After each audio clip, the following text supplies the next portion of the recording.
But I also want to take 1 second and let people know that I am self-supported. If interested in financially contributing to what I'm doing, I have a Venmo, PayPal, Cash App, Buy Me a Coffee, monthly subscriptions through Local, Patreon. I also have Zelle, and I have a P.O. Box.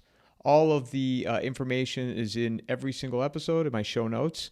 And can't wait for 2020, more of 2025 and more conversations ahead. Thank you.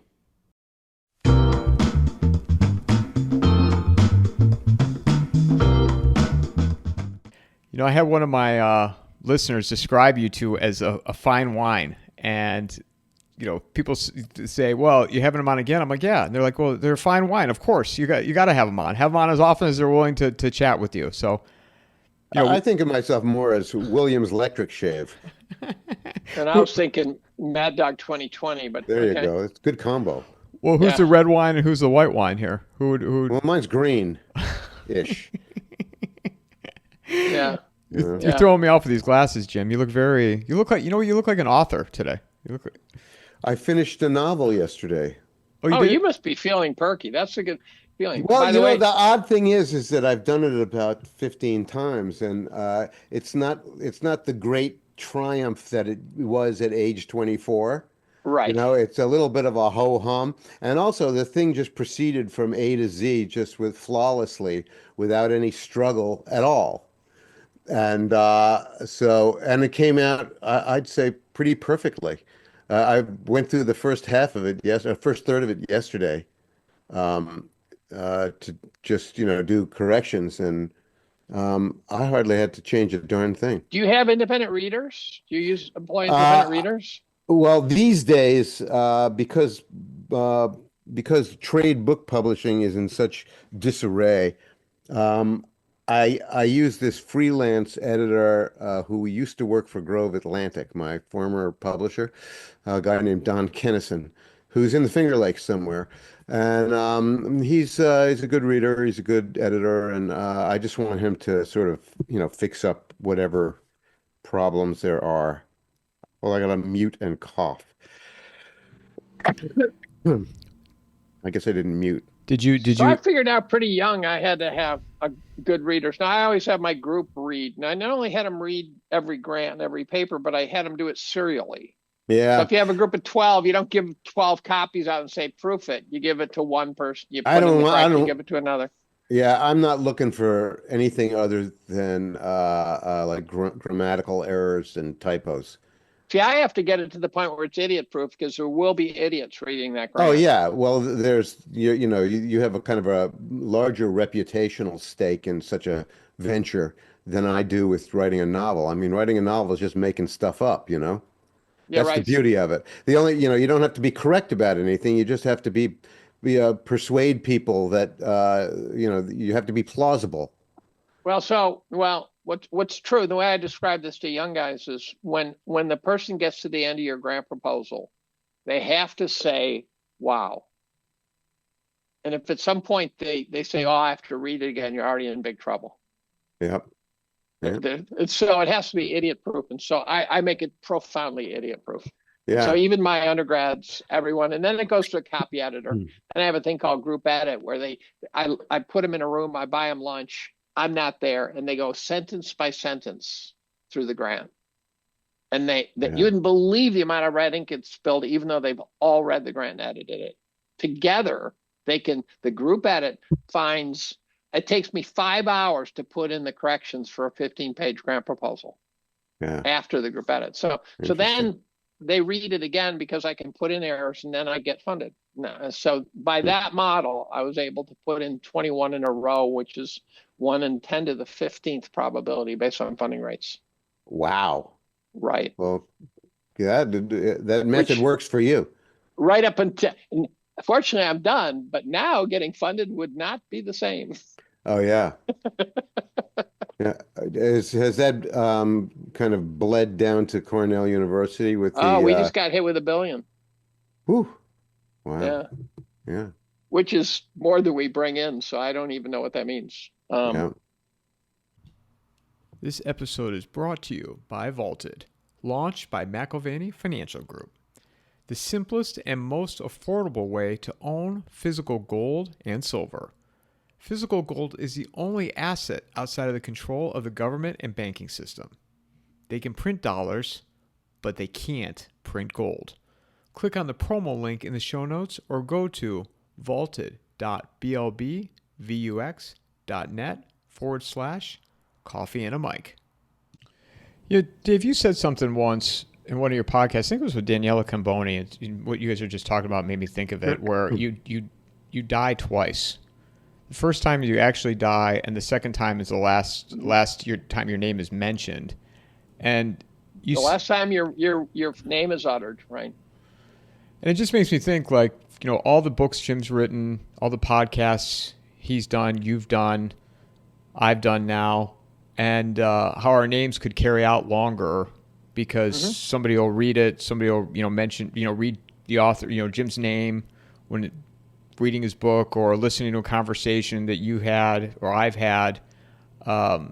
It's just, I don't know. It really resonated with me when you said that. The other thing is I happen to read that Michelle, Big Mike Obama, her podcast isn't working that well. And it turns out my better podcast click count beats hers by a 2.5-fold. Wow. That's how bad she is. Yeah. Has anyone listened to her? I haven't. I actually listened to a little bit of it. And it's not bad. It's just that no one cares. Yeah. She's just irrelevant. Yeah. I think if Kamala had her own talk show, that would probably do well because she's just such a disaster. You never know what's going to come out of her mouth. Oh yeah, that'd be like going to Watkins Glen and parking at one of the sharp curves for the Watkins Glen race cars, hoping that one of those cars hits the wall. Well, it'd be nonstop hilarity, wouldn't it? Oh God, it would be unbelievable. She'd be howling and yelling and carrying on. Or have a debate between her and Joe. Joe Rogan? No, Joe Biden. Oh, Joe Biden. Oh, for God's sake. He finally, I saw him at Othello, Denzel Washington's Broadway performance. He was there. Because I was like, hey, you don't even see him anymore. And they showed him go to one of those events. I think they probably unmedicated him at some level, so I think he's probably gone now.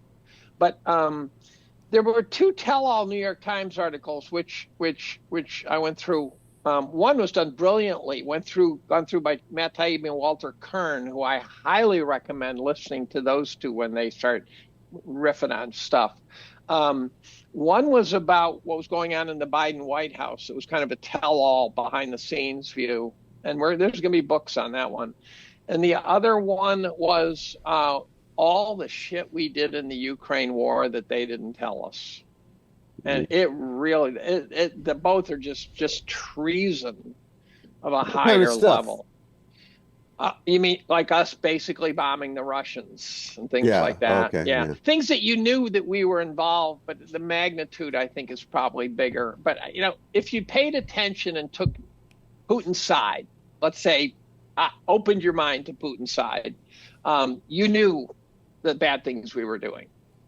You knew that NATO was up to no good, so it wasn't shocking, but to some people would be horribly shocking. And then Biden, I still think this auto pen scandal is going to blow up because it's not like they're going to negate everything he did, but anything you want to negate that ends up in court, then the auto pen's going to come out. Yeah, I think you're right. Yeah, because there'll be a very large question about whether he was involved in the decision at all. At all. And then get him on the stand. Oh, yeah, right. I'm not even sure we could handle the stand at this point, Jim. Yeah, I could. Yeah. I can't see them doing that, though, at this stage because... No, but if there's something you need to do, the auto pen can be the time bomb in everything Biden did could be blown up by the auto pen. So they're not going to blow up his entire presidency. But if you got to undo something, like if you want to get to Fauci, boom, that pardon goes. Yeah, but I've kind of moved on from that. I don't see any of that coming. I have too, but there is some stuff I'd like to see. I haven't moved on from that at all. Well, And in fact, I think what tantalizes me actually, what really kind of amazes me is the silence that is Patel. emanating from the DOJ and the Hmm. FBI, It's good because news. That's good it is news. good news. And I mean, what it tells me is that they are very, very meticulously preparing cases. I think so. And for example, I was thinking, before we went on the air, um, uh, Mr. Bongino, for one, Hmm. had quite an investment, an investigatory investment in the pipe bomb business. He Hmm. was yapping about it on his podcast for 4 years, intermittently, but going pretty hard on it. And now he's in a position in the FBI, inside the FBI, to actually ask around. So, like, how do you start determining who was on in that caper? Well, one of the things obviously you do is you figure out who was on duty the day that they actually found the pipe bomb, and then the FBI kind of swarmed the area, and who was on duty that day, and and and who in the Secret Service was on duty the night before and the morning, and the hour that Kamala Harris went over there, before the And walked right by the bomb. yeah, and this is before the proceedings at around 1 o'clock in the afternoon of January 6th. And there's whole chains of people who were in charge of things. Who was in charge of the investigation afterwards?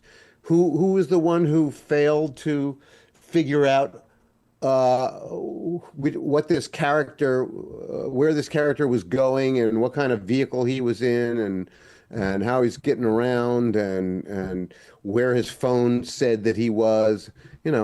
There are people who are responsible for all that. And now, Bongino is in the position of actually asking every single goddamn agent who was in the bureau that week what they were doing, including the ones who, there's a record that they were on site. So, I think we're going to get some answers from that, and that there'll be indictments. And that's just one thing. I mean, there's just such a ton of things that we need to hear about. Assassination. The Well, the assassination. two assassination attempts, and uh, I I might write about this tomorrow on my blog. Did you see the? You'll want to know this if you didn't. The indictment against Ryan Ruth is completely sealed. It's Yeah, completely muted. yeah, because the inference you would make is that he's entirely tied into the CIA, and Or in fact, somebody, yeah, somebody. and many people have already made that inference. But I've Yeah. been corresponding with a retired U.S. attorney named John Seaman, and he has been making a case in his blog for the last year or so that, there's a very easily discernible RICO case for not just Russiagate, but for all of the coup activities tied together ever since 2016. Including, all the fuckery involving Michael Atkinson and Eric Charmella and Alexander Vindman that led to the impeachment, and all of the January 6th fuckery, and all of the Mueller fuckery, and all of the Biden laptop fuckery, that The it's all of Wiener a piece. laptop, the Wiener Yeah. laptop fuckery. It's all of a piece. So he has constructed, the grounds for an elaborate RICO case for all of that, with a large chain of well-known personalities who were involved. And I kind of think it would be a salutary thing for us to go through that exercise, and, for the country to go through that kind of an investigation, and maybe a, grand jury and prosecution. Can I introduce Tom Luongo? Dave, have you met Dave before? Have you met Jim? Tom? You know everybody here, right?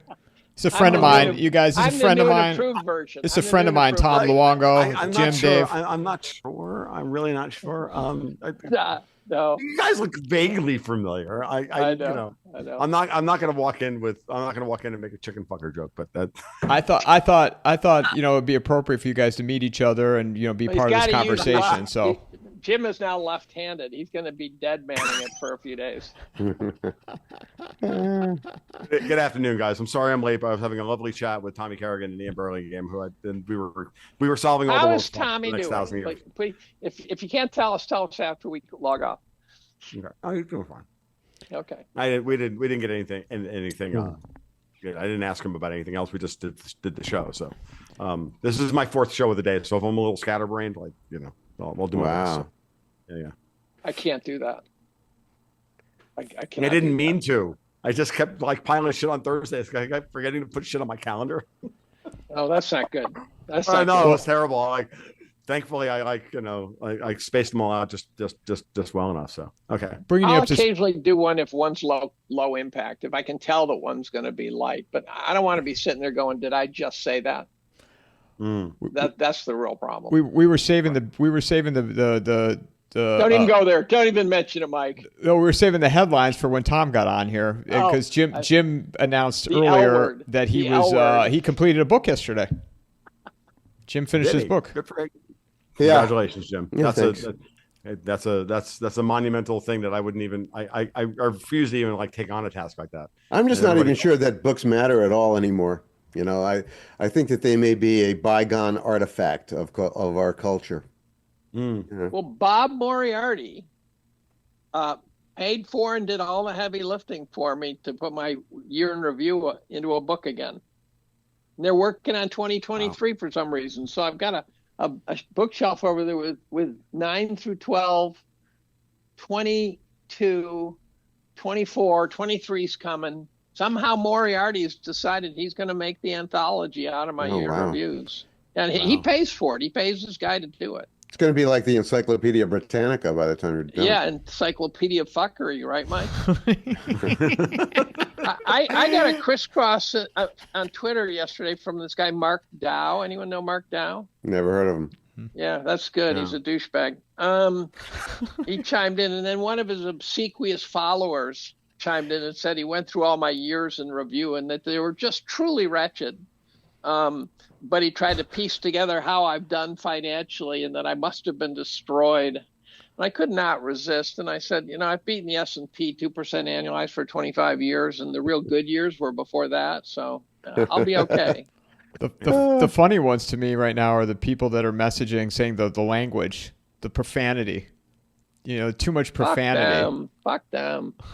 Well, yeah, I get the same thing. It's really funny. The other day, I went on I know you're going to be shocked to hear this. I went on a profanity-laden rant in one of my market reports for my patrons, and in the comments I saw as the comments fly by in my inbox, someone said, "I really like it when somebody brand new comes in and tries to they're here all of a day and they try to change the host because they're virgin ears." Like, dude, fuck off. It was hilarious. I had a guy email me saying that he wanted to give it to his daughters who were like 14 and 16, but he couldn't. And I don't remember how I responded, but I know that the thought was, they're probably getting it up the ass already, so I think they'll be okay. That's what I would like to say. I don't remember what I actually said. I said they've probably heard these words already, Dad. I think I said something like probably, that. Yeah. Probably. I remember the first time my daughter actually taught me what simp stood for, and what does it stand for? What does it stand for? It stands for I don't remember what the it's something idolizing mediocre pussy. Okay. That's enough. My daughter told me that one, and I was like, something. All right, probably something's correct even. And I went, oh, so it's time for you. It's okay. We can watch the South Park movie now. She's like, yeah. Someone put out a meme that said, "How did a generation raised on South Park turn into such a bunch of wimps?" I don't know, but I know that I think she might have actually told me that on the way back from seeing the Book of Mormon. So because we took her to see the Book of Mormon, on a 14 or 15, we're exemplary parents, by the way. Right. Wow. Don't you guys think though? You're talking about books, young people are listening to vinyl. Books are probably more important now than what they've ever have been, because physical copies of things are what you're going to need. Not what you're going to need, but like you can't alter them. Yeah, I worry about the fragility of information. You know, yeah, you talk absolutely. about rewriting history, right? And the victors write it, but the hard copy at least is there in Right. case someone wants to find it. And now the digital copy won't necessarily be there.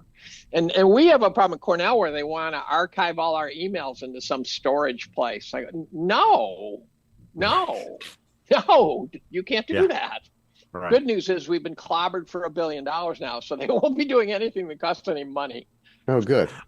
Yeah, no, I agree with both of you, and it's one of the reasons why when I get a new book, I always buy a hard copy first, even if I'm going to go like trace down the Kindle copy for free or buy or get it on audiobook or whatever. I always buy a physical copy. I don't buy a lot of books anymore, but when I get books, and I have a handful of favorite authors, and I make sure that I buy them and I give them their money, and then I do whatever else I'm going to do. I can tell you that, like, revisiting my love affair with Stephen Donaldson, we've given him a lot of money recently because my wife bought all the freaking books on audiobook, and so it was insane. So yeah, like What I'm worried about is not just not books generically, but literature. Reading. Well, literature. I'm involved in writing novels, and novels are a very particular kind of refined sort of art form. And I'm not sure that people really much give a fuck about them. What I think of is how important that art form was to the mid 20th century when I was young. And the authors like Philip Roth and Joseph Heller and Ed Doctorow and guys like that were around writing great books, and how you almost never hear about a good book anymore. Part of it is all the DEI at the major trade publishing houses has made it impossible for for anybody to get published if you're basically standard white American male. And it's very difficult. so most of the literature out there is either girly literature of one sort or another, or third world complaint literature. I agree with you, Jim. It was funny. I invoked the Stephen Donaldson earlier. I was reading. He's a guy that in the 1970s reinvented fucking fantasy with Thomas You Covenant. just said And the then, F word. I can't believe it. You big fucker. Yeah, go ahead. I would never use the F word. I would never fucking say fuck. What are you fucking kidding me? So, and I was and I was checking up on his blog the other day, a while ago, and he got notes back from his publisher for the last book that he finished in the last series he finished, and the note was the manuscript's too long. You're not profitable enough to publish a 600-page book anymore. You got to cut 50,000 words out. Yeah, and I went. You can't cut 50,000 words. You can't. Not anything is tightly plotted as one of Donaldson's books, certainly. Well, my publisher, Grove Atlantic, simply said, "Don't write any more fiction." After I finished The World Made by Hand books, don't write any more fiction. So that was the end of that relationship. What's the downside of just publishing it yourself? For me, it's not such a bad thing. I've experimented quite a bit, partly out of necessity, and I basically have been on 3 tracks: the regular trade publishers, the boutique publishers, and self-publishing. And I've done a couple of books with boutique publishers, and there are quite a few advantages to that. One is that they pay a whopping royalty rate compared to the mainline trade publishers. Like 50-60%. It's really pretty amazing. So you can sell fewer units and make at least as much money. And the boutique publisher I last used is called Kitsap Publishing in Washington State. It's a one-man shop, or has been until fairly recently, and he's associated with the leading distributor in the United States, which is called Ingram, And Ingram has had to change its model because there are so few independent bookstores to sell to anymore that they do not sell. They no longer have this core of drummers who go out and beat the thickets to sell the books to the independent booksellers, but they've kind of vertically integrated Ingram now so that they do marketing and other things and as well as traditional distribution. So he's well integrated into what is an emerging new kind of business model for publishing. And the other thing is he can turn a book around in like 3 months from the time you send the manuscript into the time it's a commercial product. Whereas in the old days, like in let's say 1996, when I published uh, Home from Nowhere, which was a nonfiction book about urban design. It took Simon and Schuster about 20 months from the time I submitted the manuscript to the time it came out. It's just Wow. really time consuming and stupid. And there were other problems with them, like the editor never read the manuscript. And I didn't much care about that too much because I'm never looking for validation from editors. In fact, if I basically don't take notes. You know, you say that Donaldson got notes. I don't take notes. Hmm.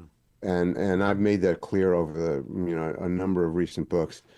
But I do like to have a good copy edit. I do like to have the typos fixed and stuff like that. But I don't want anybody telling me how to write a paragraph. No, I agreed. I this is what it invariably what he did was and just finishing it up. I think he wound up cutting 20. I think what he said is he wound up cutting 20,000 words, and his editor read the manuscript. She said this before she even read the manuscript, and then she read the manuscript. She's like, "Wow, this is phenomenal!" And then she went to bat for him, and they got the book out the door, and the book was great. I really enjoyed the end of that series. It was as it's like everything else. I just find it fascinating. The great artists always seem to be ahead of the curve. They always Yeah. seem to get to where they always see where we're going, and I consider Donaldson one of those guys. Writing in a fantasy setting, of course, it's a little different. But what are you going to do? He stayed based, and the world went woke, and his sales dropped like you wouldn't believe. That's Yeah. just the way it was. This is what happened. Yeah, well, even before the world went woke, it's just there are just countless obstacles that you have to overcome. When I wrote a book called The Long Emergency, and it came out. I guess I finished it about 2002, and I sent it into my I then. actually read that one. I think that was the first one I read. Yeah, well, I sent that into my agent, and he said, "Oh, I can never sell this," and he dumped me. And then I sent it out to a bunch of other agents, and they said, "Oh, no, we're not interested." So I actually sold it myself, and ended up being my best-selling book. So, these people never know. It's like, back in the old days, in like the 80s and 90s, when I was in my first phase of novel writing, I published 8 novels in my first phase. And you'd always hear things like, oh, well, books about baseball players don't sell. Books about broken marriages don't sell. Books about the high seas don't sell.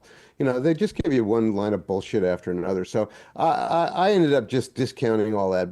And I left out one other thing. I talked about the boutique publishers. That was sort of the intermediate stage. I've also self-published on the Amazon KDP platform. It's a bit cumbersome, but I did find a decent designer who put out pretty good covers.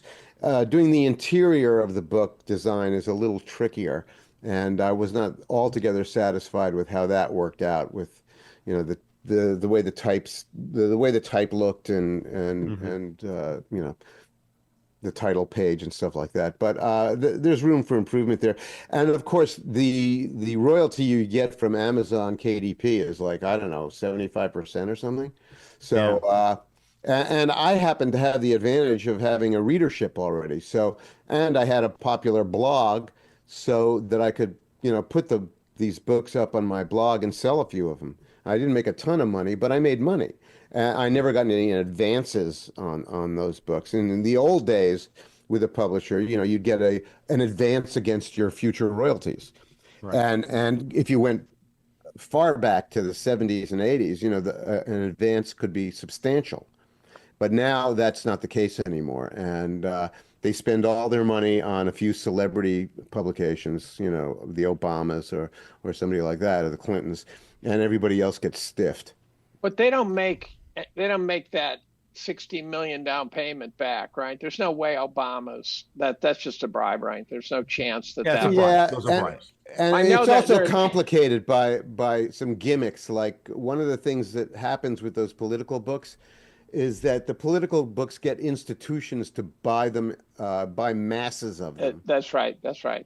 So it's kind of a It's like the racket, journals. really. It's like the journals. Same thing Yeah. with the scientific journals. It's purely a I've always saw those as kickbacks and gold. It's the form of gold watch. Yeah. For a job well done for globalists.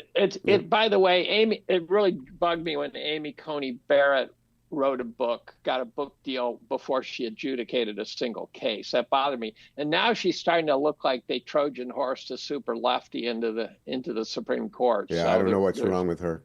Well, I think we do, actually. I think have you seen the pictures of her when Trump did a State of the Union? Did you catch those pictures? Oh yeah.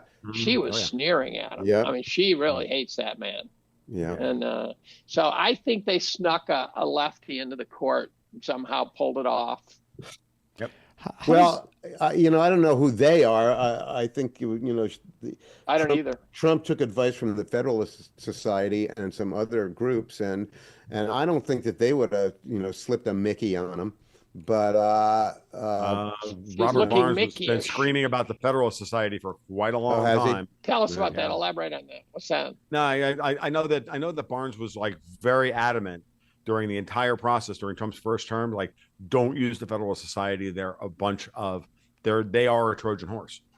Okay, that's a problem. That's a problem. And that I mean, now again, salt at the taste. That's what I heard from Robert Barnes. Well, you saw the number of not-for-profits that were funding the Doge protests, right? Something like 24 not-for-profits were funding the Doge protests. I think Bhattacharya said, anytime you see a big protest, there's big money. Period. Yeah, I'm waiting for indictments against them too. I'd love to see it, but I worry. I'm starting to get a little worried that Mike has been right and that we're not going to see anything. That we're going to get close, and you're going to say, "Oh, there." Kennedy, for example, has been a huge disappointment. I think he's just being very, very carefully tactical. So, but he came out and said, for example, that the best way to deal with measles is the MMR vaccine.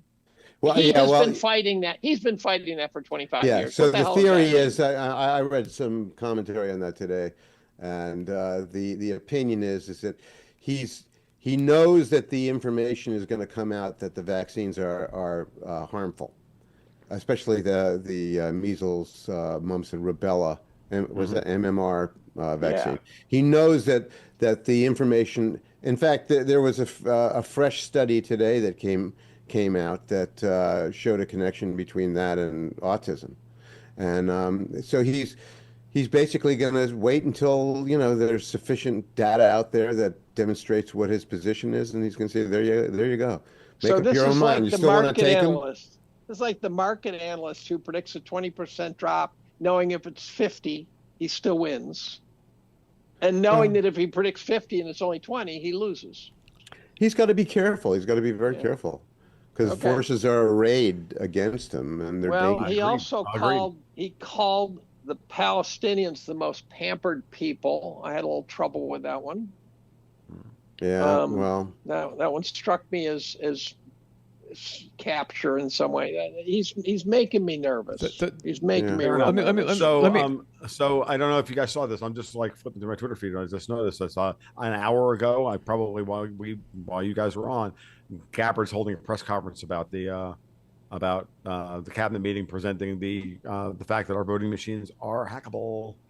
Smartmatic? Did she use the word Smartmatic? Did she actually say that? I don't know.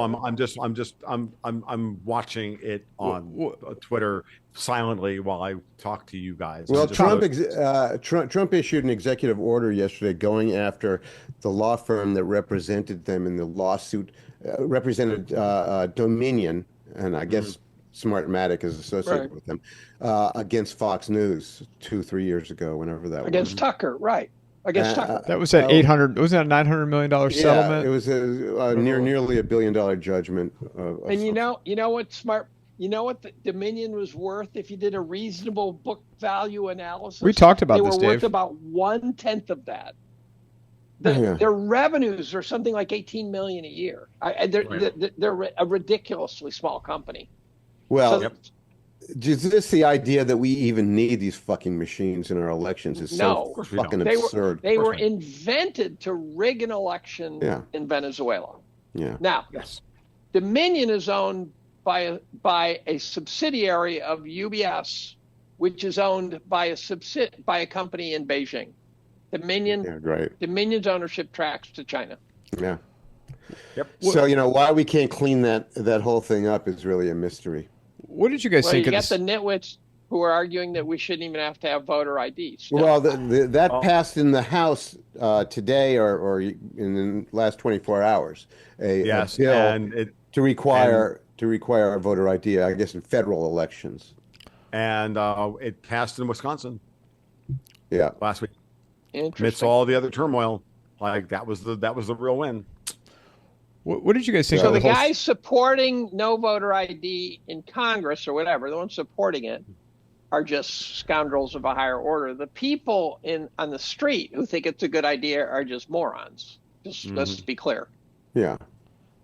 What was your guys' take on So- the signal leakage, the texting? Oh dear. Well, That's a good question. they were using the Signal app, and it was a commercial app, largely because they just didn't have a government app that allowed for encrypted meetings, and they defaulted to Signal, and somehow the way that was integrated into people's phone Rolodexes ended up being a problem, and they just found out the hard way. I think the whole thing was kind of overplayed.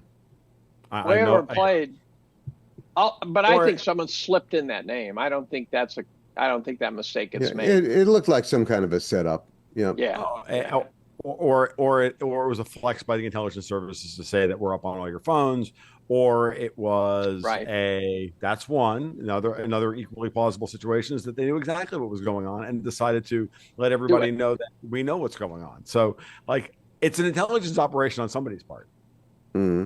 And I'm going to leave it at that. And I'm watching everybody try to blow it up it's always not the thing itself that's interesting. It's the way the thing unfolds and who amplifies and plays the game. That's the more interesting part. One could even ask, what was the Trump administration doing while I got to go attend to my garden helpers. I'll be back in 2 minutes. Got to go choke the chickens. Now we talk about Jim. One could easily ask the question, what was the Trump administration doing that was not being covered while we were screaming about Signal? Yeah, exactly. Because I whatever's not being talked about may be the message. Yeah, that's true. So, did anybody notice that in all the tariff Mageddon stuff that the House passed the budget resolution? I decided not to pay attention because I was pretty sure that would happen, so I didn't notice. Yeah, it's like, oh, by the way, and let's not kid ourselves here, folks. Like that whole thing was absolutely that was a probe. That was a find out. That was a find out who's on our side and who isn't, and we found out that Canada and the EU are fucking enemies, and that's all we need to know. Like the Chinese are easily dealt with. The big ones here are the EU and Canada. And we knew it. Or at least I knew it. The bigger question is now: is it part of the bigger, broader conversation? And that's the more interesting part about it. And as far as I'm concerned, it was brilliantly handled. I watched it unfold in real time, and I'm like, I think I was doing a show. No, I was out yesterday afternoon when all the news hit that I was off comms for a couple of hours and doing a thing, and I came back. I'm like, everybody's talking about this rally. I'm like, what rally? We were up 200 points. I'm like, oh no, we're up 2,000 points. And I just started digging. I'm like, oh, and then I checked Zero Hedge and I saw what happened. I'm like, oh, that's hilarious. I literally. And by the way, that rally occurred a half an hour before they announced the tariffs would be paused. Now, someone sent me something. I'm not going to name them. There was a tariff pause in the past. They sent me the news clipping. The date was October 29th, 1929.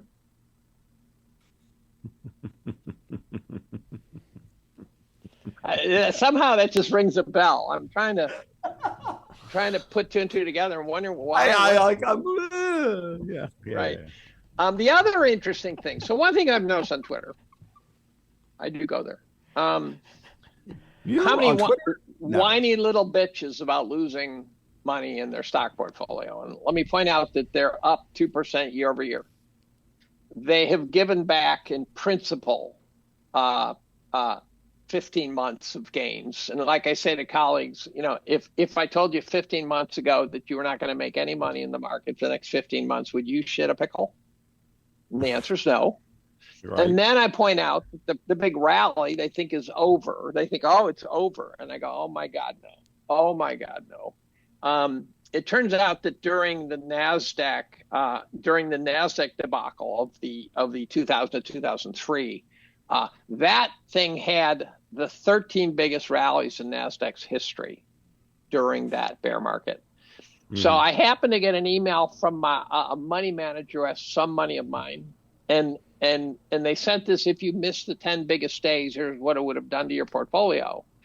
And I kind of got pissed off, not because I don't expect them to do it, but I said, I'm tired of that argument. So let's say, what would happen if they took out your 10 best scores in golf? What would happen to your handicap, right? This is a dumb argument. Second of all, what would happen if they took out the 10 worst days? What would that do to your portfolio? And more importantly, the killer is, if you miss those 13 biggest rallies in NASDAQ history, you also missed an 80% bear market. So that's the insanity of the whimpering. So the bottom line is, it is not time to whimper. I think, as they said in The Gladiator, but not yet. Right. I just saw that. I just rewatched that movie not long ago. That's a great movie. Well, and the other scene that Gladiator is a great movie. I don't know who I was talking that with. Maybe it was one of you guys. It was on another show. But when Joaquin Phoenix comes back into Rome and he doesn't want to sit with the Senate or hear any of that, and the next thing you know, the next day, the two senators are among the people, and they see the announcement of the games, and he's like, I don't think he understands what Rome is. He's very clever. It's the mob. They will love him for this 30 days. And I think that sometimes not the United States is the mob, but the general public, the circus and the media and the bells and that's what people grab onto. They don't want to know what's really going on. Not everybody, but am I making sense what I'm saying here? I don't know that the mob doesn't want to know what's going on. I just think we are living in a period of such profound psychological disorder, group disorder, and that these things happen periodically in history. And we just happen to be living through one, and it's so bad and it's so amazing that it's blowing our minds. When, for those of us who lived much of our life in the 20th century, the post-World War II era, when things appeared to be becoming rational and sane, and we look back on things like the medieval ergot poisonings and the witch burnings and, the fucking lunacy that was going on in Western Europe, 400 years ago. I don't think we could have ever imagined that modernity could go so far off the rails. And now here we are with a population of unbelievably mind-fucked people. Some of it has to do with, no doubt, with, the internet and digital information, and just the sheer flux of events in history, because so many things are in a state of change, and change is necessarily disordering. And so here we are, and people cannot get their heads straight. And, I think reality really amounts to just a consensus among a large number of people that such things are so. And if you can't construct that kind of consensus, then your sense of reality in the group is going to be very, very disturbed, and that's where we're at. But things are so insane now. We've had like 10 years of trannyism and just unbelievable perversity, things that end up expressing themselves like the grotesque spectacle of the opening of the Paris Olympics 6 months ago.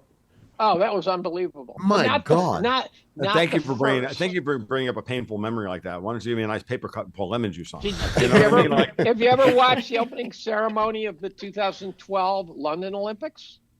Remind us what that was. It's a pure satanic theme. Uh, It's Satanism. yeah, I remember it now. The kids are in beds in their pajamas, hundreds of them in the infield, and these demonic creatures are haunting them. And there's this big demonic creature in the middle, and there's satanic symbols around the arena. I'm going, this is not what should be the opening ceremony of an Olympics. Were they trying to recreate a scene from Eyes Wide Shut? What the fuck? I don't know. And then there's these nurses standing there, and they're playing the music, and the nurses are acting robotic. They're doing this. They're just doing the weirdest shit. Go look up. I've got some great clips of that shit. And I'm sure it's on the internet. It is, but you find on that, different. Dave. I'm good. I'm good. I'm with Tom. I'm good on that. It's just awfulness. But this prompts me to ask Tom something, because I am more and more puzzled by this cat every day. What on earth is Keir Starmer about, A? And B, how can the British population tolerate this fucker? They're a conquered people, and he's was hired to do a job, and he's executing as per his master's orders. It's really not quite that simple. Mike, like he works for the European Union to betray what's left of English society. Dude, I just got done with an hour and a half doing an hour and a half of the Ian Burling game. Like at this point, I'm like rapidly, you're never going to hear this out of my mouth. Like, okay, let's defend, let's defend, the British Empire at this point. Like after you really start to think about what are we really dealing with here? This Starmer was put in position to cause the final liquidation of Britain, and Carney's being installed into Canada for the final liquidation of Canada, and that's what's going on. And what does post liquidation look like? It looks like the European, the classic old European banking system, and the European Union controls their politics, controls their financials and their money flow and everything else, and it's going to control that portion of the English Commonwealth. I don't think Donald Trump's going to put up with that. I know Donald Trump is not going to put up with it. I know Donald Trump is not putting up with it, which is exactly why the fight right now is over how do we stop Europe. We'll go back to Europe here for a second, Tom. It's not China. Okay. So is this the liquidation of the old Europeans? Am I interpreting that right? That's what I'm hoping that we wind up with. That's what I think Trump is targeting. That's what I think that's what the whole tariff probe was all about. I think the goal here was to notice, we had a couple of wedge issues here, and this will be the fourth time I discussed this today. So I might be a little... Well, it's well rehearsed. But well rehearsed or just tired, one or the other. I'm not really sure. At this point, I'll do my very best to at least be entertaining. Let's look at it from this perspective. Trump publishes a tariff schedule that was very clearly was designed to do a couple of things. Let me just insert one thing. Mike, check your DMs. Okay. Go ahead. Okay. First, 10% minimum tariff on everybody. We're raising the general tariff level of the United States from 3% to 10%. That's one. Number two, we're going to now put a marginal tariff rate on you equal to liquidating half of your durable trade surplus against us. So what he was doing now was saying, it's not just your tariff rate that's causing the trade surplus. It's all the other aspects of it as well. Note what he said yesterday in his 90-day tariff pause, and go dig into the second half of that, or why he's doing that and what he wants to negotiate in the trade deals. It's about everything else, not just the tariff rate. He slaps a 20% tariff on the European Union and a 10% tariff on the UK. Moreover, so there's a wedge. Moreover, oh, by the way, and Paul Krugman then turns around and gives the game away and says the European Union should export through Northern Ireland to avoid the tariff. Now, Canada and Mexico both get a high tariff rate, but only for non-USMCA compliant goods. So really, he didn't raise tariffs on Canada and Mexico at all if they weren't importing shit through China or the European Union to try and avoid the, building stuff in North America. So he's done everything he was supposed to do. And then what does he do? Everybody else needs to come to him and negotiate. And they all have. And so he said, you know what? Great. We're good. Note the people who didn't negotiate. They've outed themselves. They've made their move. He made his move to find out what their move was going to be. And their move was to double down. So, but to get the post-liquidation, is the object to bankrupt them? Just it's them? It's to bankrupt them and make them vassal states. Yes, I mean the whole purpose of moving the Britain into the EU. Remember, go back to Margaret Thatcher and her cabinet betraying her. Go back to Bernard Connolly and the Rotten Heart of Europe. Great book. Everybody should read about how Thatcher was betrayed. We don't read books anymore, Tom. We don't read books anymore. Oh, I'm sorry. Well, I know you still read books, Dave, so shut the fuck up.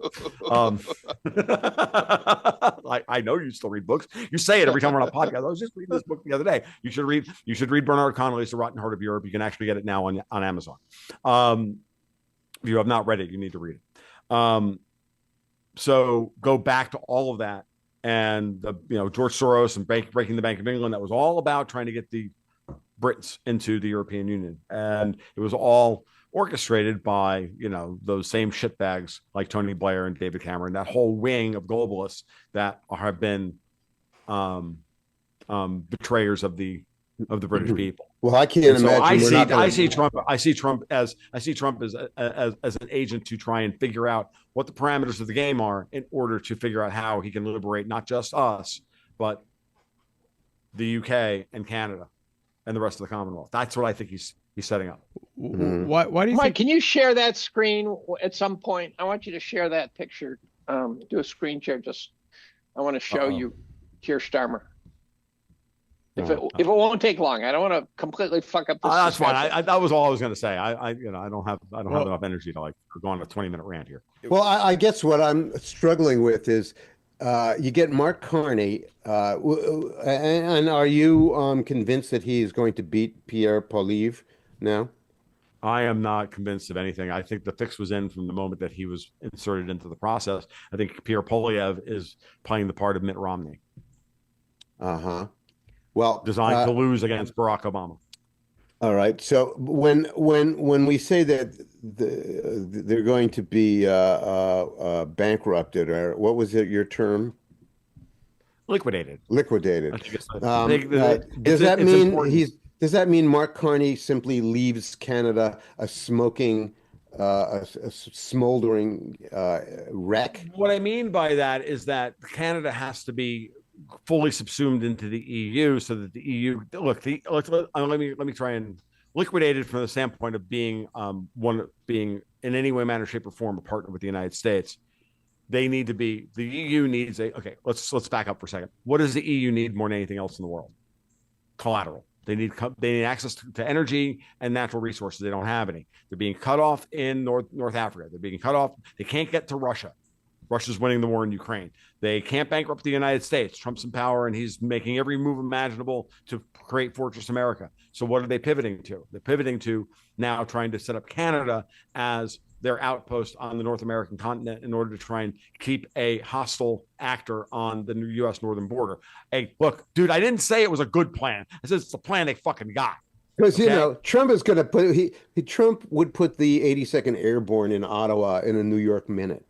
Our mutual friend Sean Newman said to me, like, you can invade Canada with 4 tanks, just place them on the friggin' highway that connects Ottawa with Calgary, and like it's all over. Like, like I can put it. I'm like, I said, put 4 tanks there. Sean's like, no, you just put 1 tank there. We can't stop that one. Like, okay, they can't even win the Stanley Cup anymore. So it's. I know. Like, only Florida teams can win the Stanley Cup. That was hilarious, by the way, when Ron DeSantis said, yeah, like, oh, so Canadians aren't going to come to Florida anymore, so I guess you're never going to get to see what a real Stanley Cup winner looks like. I'm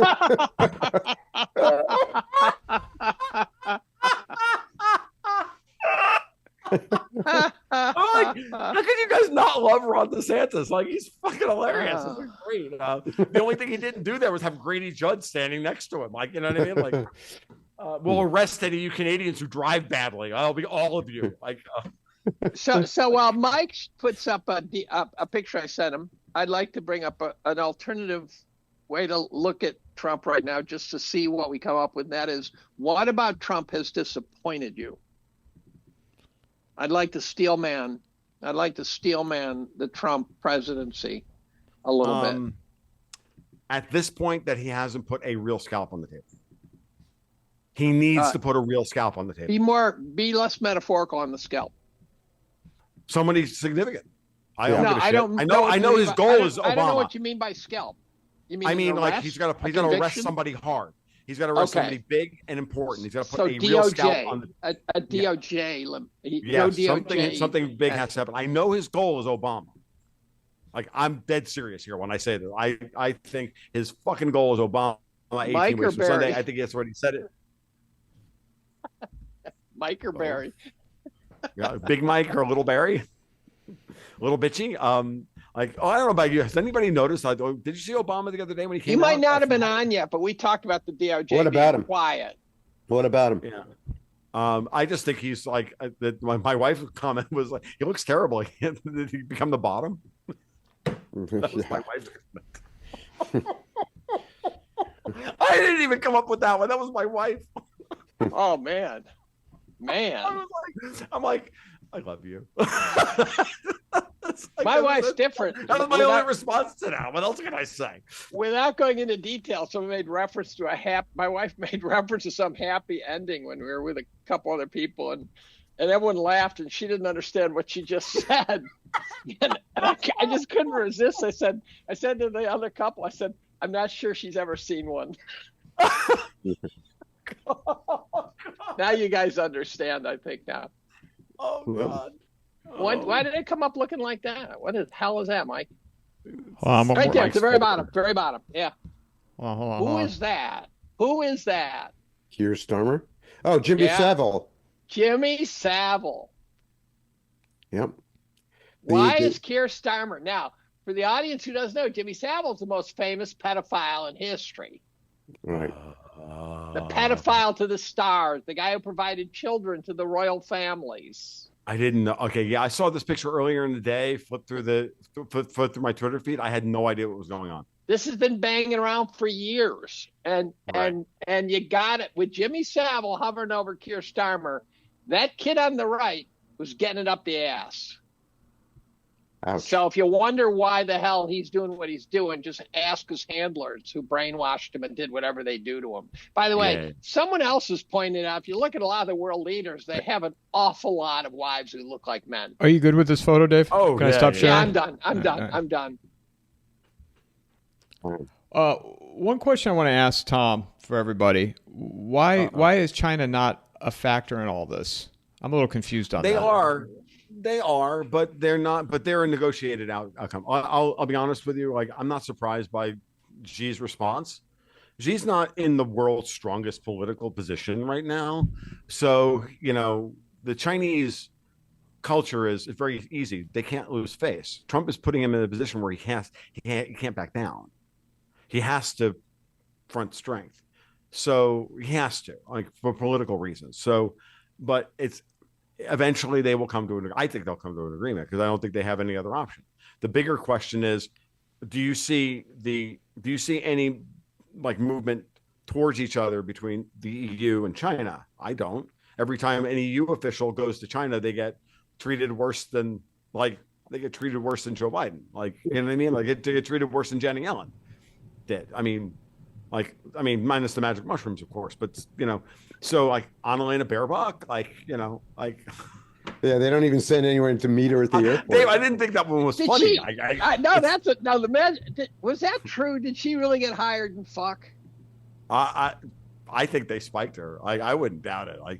But okay. Hey, I don't know. I know if I had, I have a picture that Vince sent. Vince launched. I would think they're in an AI picture of mushroom-headed Janet Yellen wearing a tie-dye T-shirt. It's hilarious.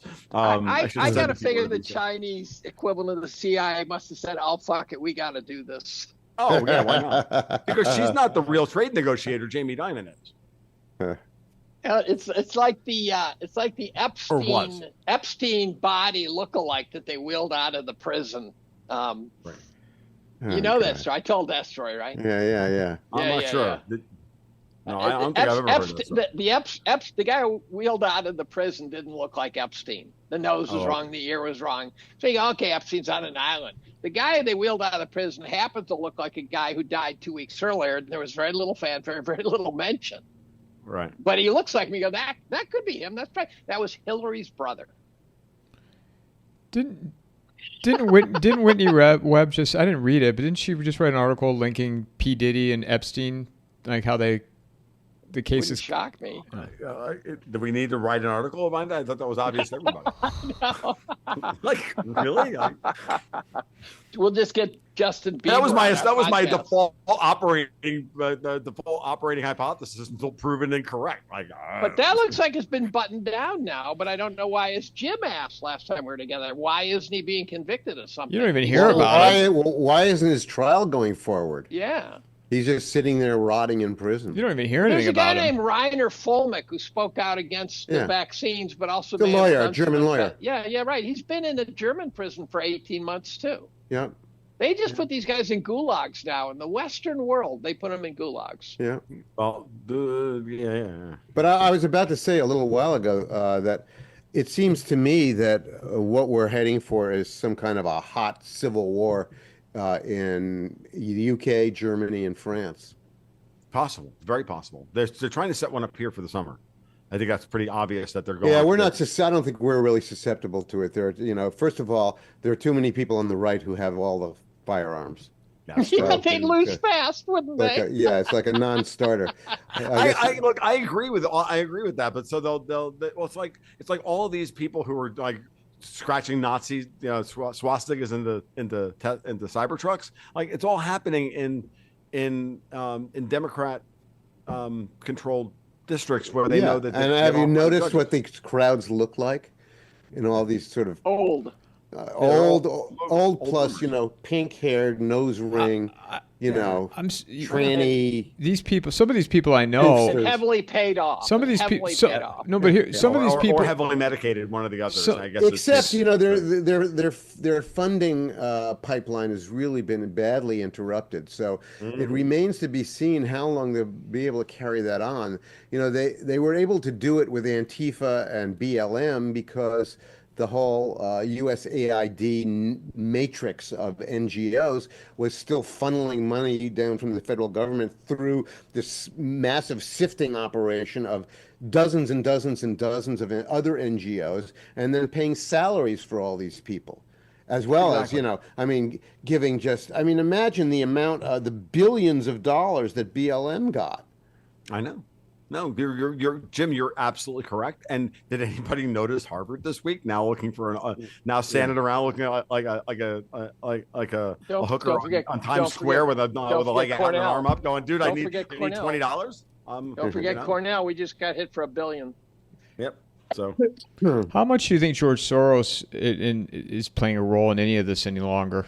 A huge role still, or at least Alex is Alex is not George. George is probably dead. I'll be honest with you.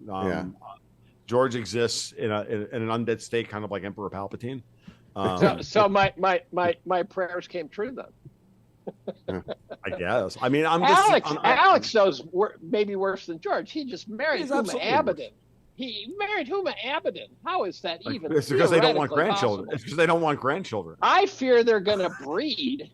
And we're going to have something that makes the dire wolf look look fine. You know? Isn't she like 45? Yeah, yeah. I think so. At Yeah. least, At least. And and she's a rug muncher, so like they don't want grandchildren.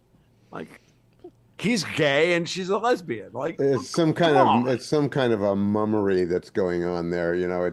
I don't know even. It's even hard to conceive of what the I mean, What's going on there? What's going on? unless they're gonna do, unless they've got some, they've got some vat thing. I'm gonna bring up Emperor Palpatine again. Unless they're gonna mix them in a vat and make a test tube. Well, my secretary's mother was the second oldest natural mother in Connecticut history. Huh. She was born when her mother was 54. Wow.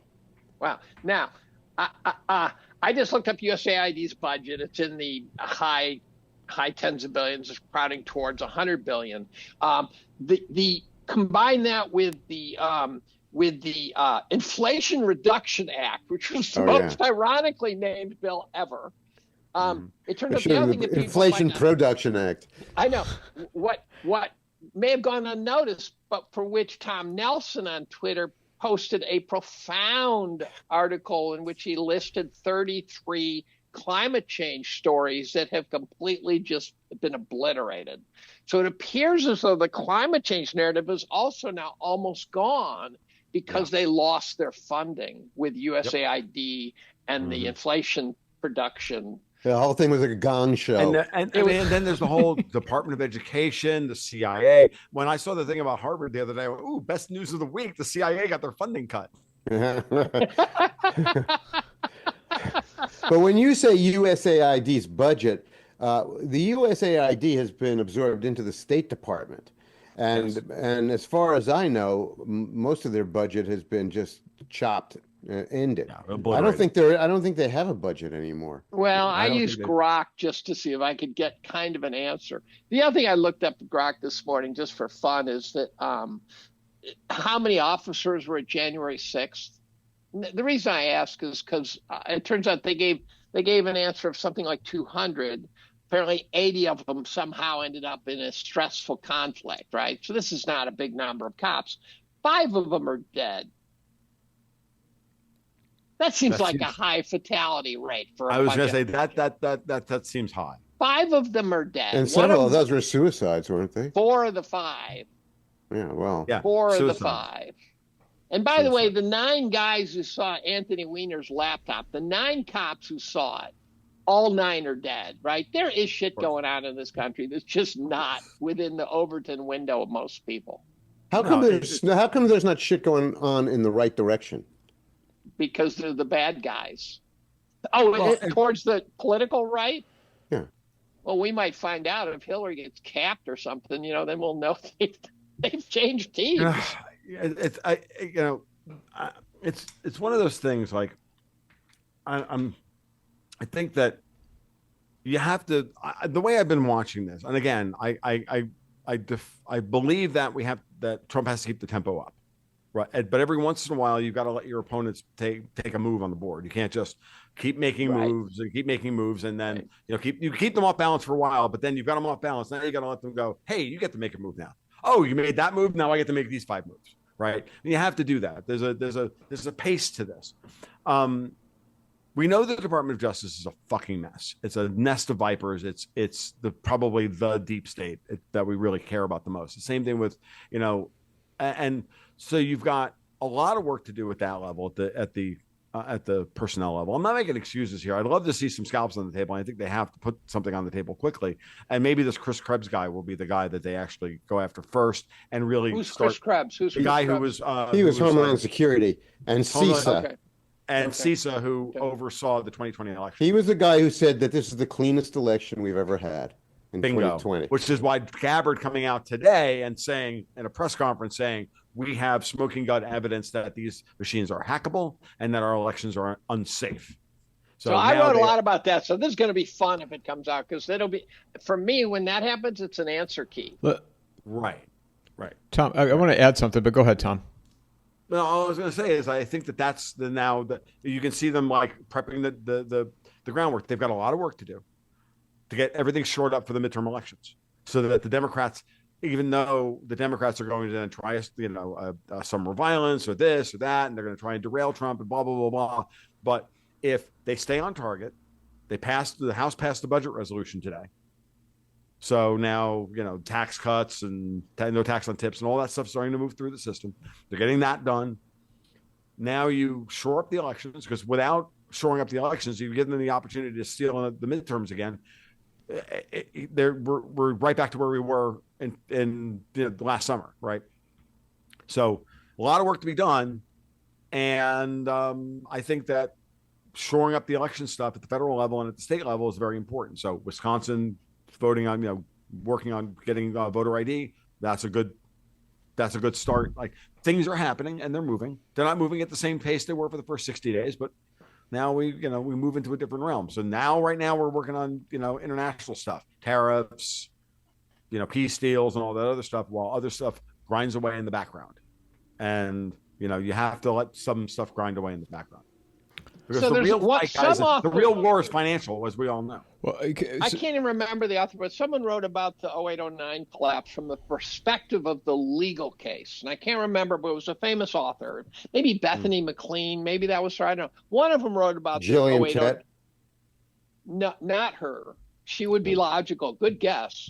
And it was from the legal case. And what they described was these guys who really worked diligently to build these great cases, and then they would just get thrown out.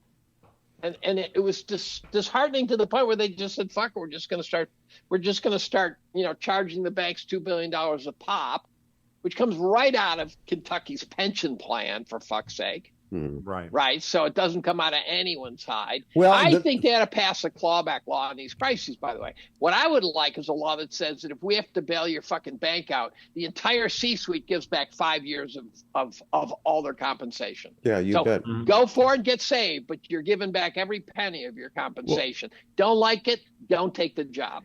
One thing I'm wondering about is whether, they've got this problem where in the federal judiciary, the crime has to be prosecuted in the district that it occurred in. Right. So you have all this fuckery going on in Washington that ends up going through the D.C. District Court and gets assigned to all of these corrupt judges. But it seems to me that one of the things that happened in the last 3 months is that they've cleaned up the Southern District of New York. Well, they're cleaning. Oh, they have? Well, they certainly commenced. Yeah. Yeah. And some guy quit. A big one quit. Yeah. Well, the guy running it. Right. I think the guy who is the U.S. attorney in charge of it now, I think, is one of Donald Trump's defense attorneys.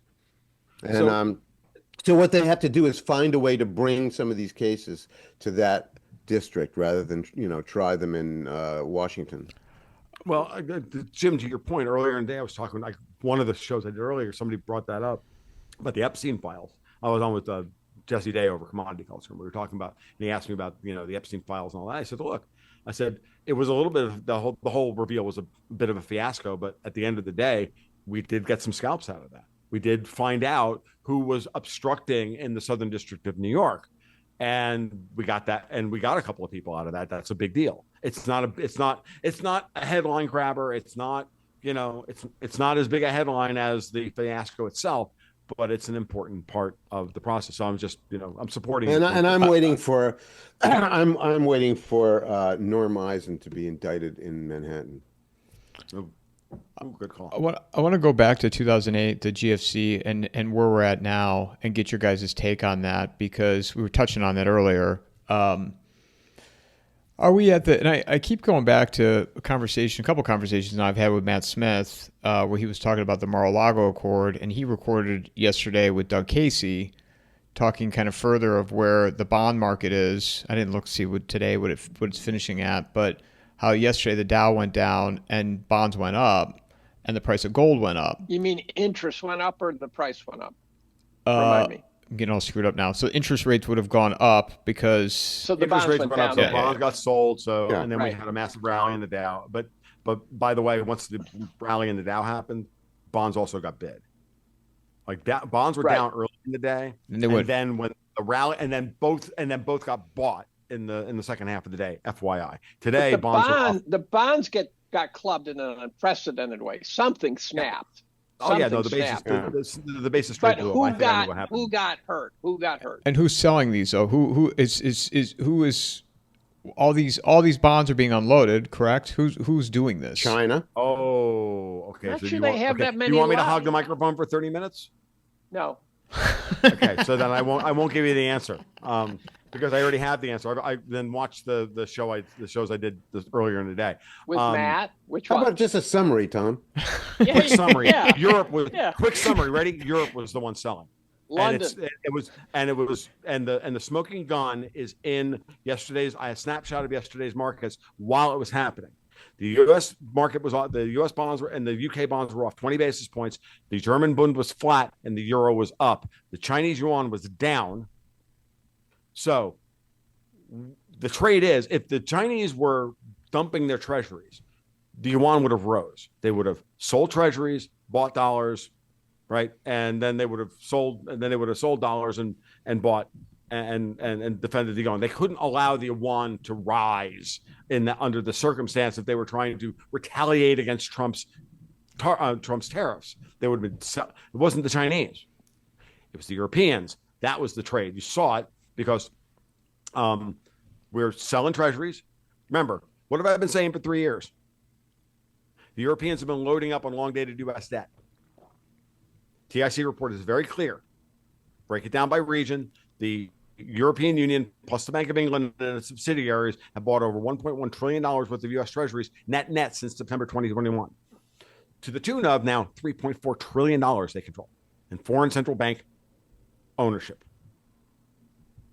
Okay, in that ex-Switzerland, all of Europe ex-Switzerland, the Eurozone ex-Switzerland. The Chinese only control $750 billion. It's nothing. The Bank of England has that many. The Bank of England has that many. When you add in the Caymans, it's 1.1 trillion. When you add in Ireland, it's 1.4 trillion. When you add in the British Virgin Islands, it's 1.2. When you add Bermuda, and the British Virgin Islands, it's 1.3 trillion. By the way, it's bigger than Japan. The Bank of England network.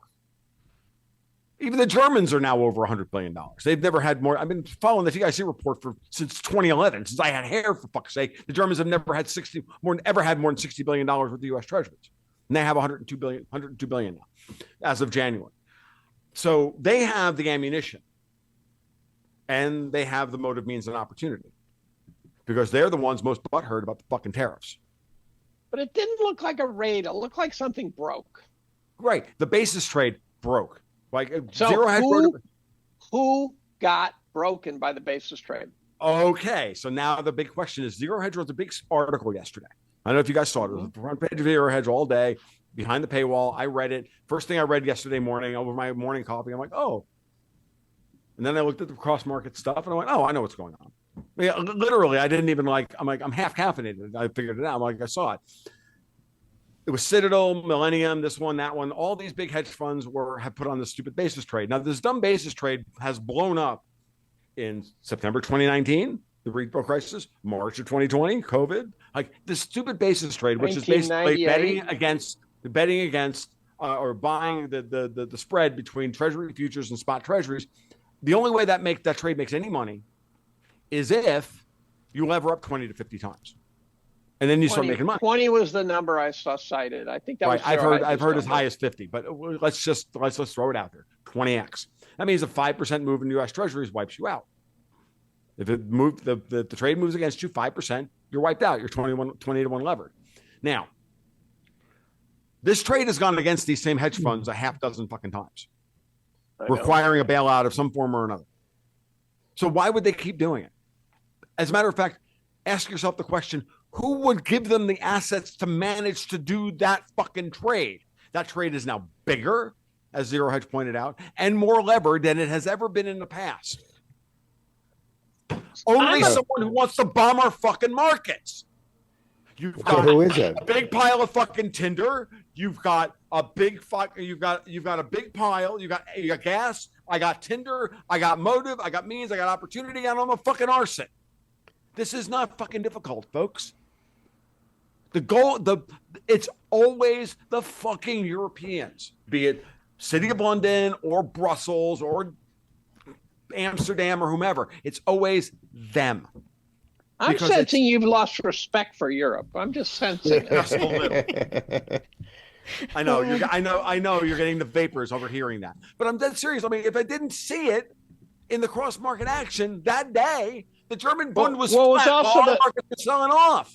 The euro was also up today. They're doing the they're failed still correlation with the failed correlation with the currency market, which seemed to be the tell. Yes, right? the failed correlation. Because I ran this idea. I came up with this, and I immediately texted a couple of people who were like fucking bond traders and shit, like guys who like live in this world, just to make sure that I was not wrong and I wasn't missing it. And I said, well, this is what I'm saying. So what would And they're like, well, if you're right, it would show up. It would show up in the FX market. The euro would be up. I'm like, and I texted him back. I'm like, the euro's at $1.11. He's like, there you go. I like, oh, okay, good. I haven't lost my fucking mind. I actually know what the hell. I actually know how to do this shit now. Like, the other interesting. I went for confirmation on this before I ever said anything, and then I did the market report, and I've told the story. Now I don't see how that really helps them from whirling around the drain. Well, I don't think so either. I don't think so. No, I agree. Here's the thing. What I was saying is, like, what I'm getting at here is that what they were doing at a moment of extreme weakness in the equity markets, which they were already creating cascading margin calls. So the first thing they started doing as the trades start blowing up, they start selling equities, they start selling the Mag 7, start getting margin calls. We came into a terrible close on Friday. Did anybody knows? Like, we didn't get the typical end of the week bounce. Like, we closed at the lows on Friday, so that meant that Monday morning we were going to have a maximum margin call, because everybody's getting margin calls over the weekend. So you set that up. I mean, how many times have we all watched this? We're all market professionals. I mean, at least I am. I know Dave's seen this shit 1,000 times. I've seen this crap before. I'm like, yeah, well, there's going to be margin calls on Monday. Then we'll see if the market stabilizes. Yeah, it gives them the weekend to get organized, right? It's like you close the bank on Friday. Right. You open it up under your name on Monday. And over the weekend, they're like, okay, well, I'm going to sell these positions on the open on Monday. We'll do the thing and blah, blah, blah, blah. And then into the rest of that, then you start blowing up the basis trade. On Monday afternoon, I started hearing people complaining about the basis trade blowing up. And then there's a big article that morning.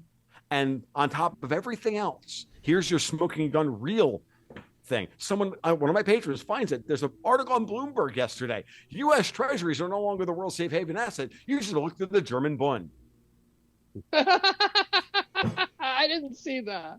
I did. I was like, oh my God. I didn't see it myself. I don't troll Bloomberg on a daily basis. Fuck, I'm not giving Mike Bloomberg my fucking money. Fuck that guy. But someone else saw it. I'm like, oh, that's hilarious. So I read the article. I'm like, guys, you're supposed to be better at this. Like, you're supposed to wait 24 hours. Obviously, well, the markets look to me like they finally have gone emergent. The markets are the metaphor I keep turning to is a teenager on black ice. It's fishtailing around. Right. It doesn't know. And this is never ends well. No, it doesn't. So it looks to me like it's a collision in the making. It looks to me like this is like an avalanche which just started and everyone said, oh, it's going to stop. And I go, no, it's not. No, it's not. This thing is going, and the Fed's not going to help because the Fed never wants to fail to save the system. So they will wait until there's body parts all over and hanging from trees and stuff. And then they will go clean up the mess like the Pentagon plane that almost hit the Pentagon. But Dave, also remember what I always say. The Fed will never intervene if the bond market is liquid. And yesterday we had a stunningly good 10-year auction. I didn't notice that either. And that's because everyone knows you should be going to safe haven. And the real safe haven of the world is not the fucking German Bund. Did you notice what happened during the super short squeeze of, what was it, a day ago, 2 days ago? Mm-hmm. The 14 whatever short squeeze when they announced that the tariffs would be paused and all of a sudden, gold didn't flicker. Nope. Gold had a great day, but it was just one of these sort of sigmoidal, one of these saturation curves where and it actually had dropped a bit, and all it did was recover that drop, and then just moved along, and so it's a 3% gain day, but there was no real fluttering in the gold market. Bitcoin got clobbered. Well, it's doing well. Bitcoin got clobbered. Every speculative asset got clobbered except for gold. Yep. And by the way, just in the last 10 minutes, I've been watching the indexes, and the Dow has clawed back 300 points in just 10 minutes. Sure. It was down into the close?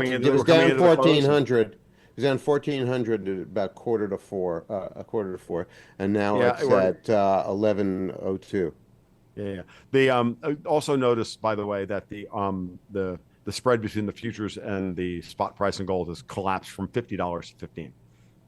So the spot price of gold has moved up to 31.75. Oh yeah, that's another big tell. Gold is not even close to being done here. Everybody is the smart people are going. The money's going to the ground. And I actually did the math yesterday. I'd never done this math. My cost basis on gold, of course, is hard to calculate because I started buying it.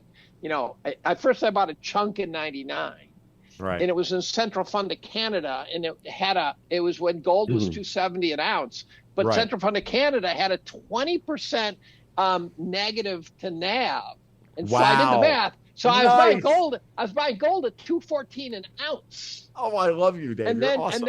and then it turns out that's a 14.5-fold gain. I've never actually done that calculation.